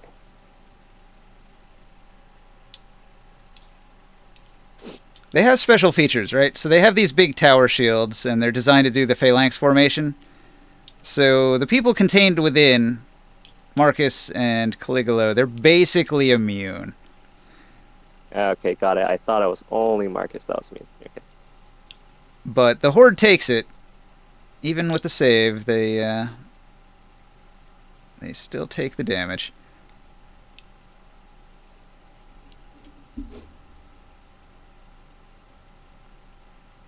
Okay, oh, that's my turn. Alright, we should call it there. That was pretty exciting. We got some more combat. We learned some things about the Forest Maker situation. There's another thing like Korganard flying around, potentially. Another Revengeon out there, maybe. Potentially an ally that could help you against Balak, who knows. But there is this strange curse that is causing people to move towards it. It's a little bit suspicious. That suggests he's not great. That's another plot thread. In addition to the Gith of the Black Spine Mountains and old Guistanel on the edge of the Silt Sea, promising all those weird secrets that it's hiding there. The first Dragonborn you've ever seen. They want to kill you now that you've unleashed the sword onto the world. So we'll pick that all up next time. Same bat time, same bat channel. Thanks for watching on Twitch. I'll end the stream there.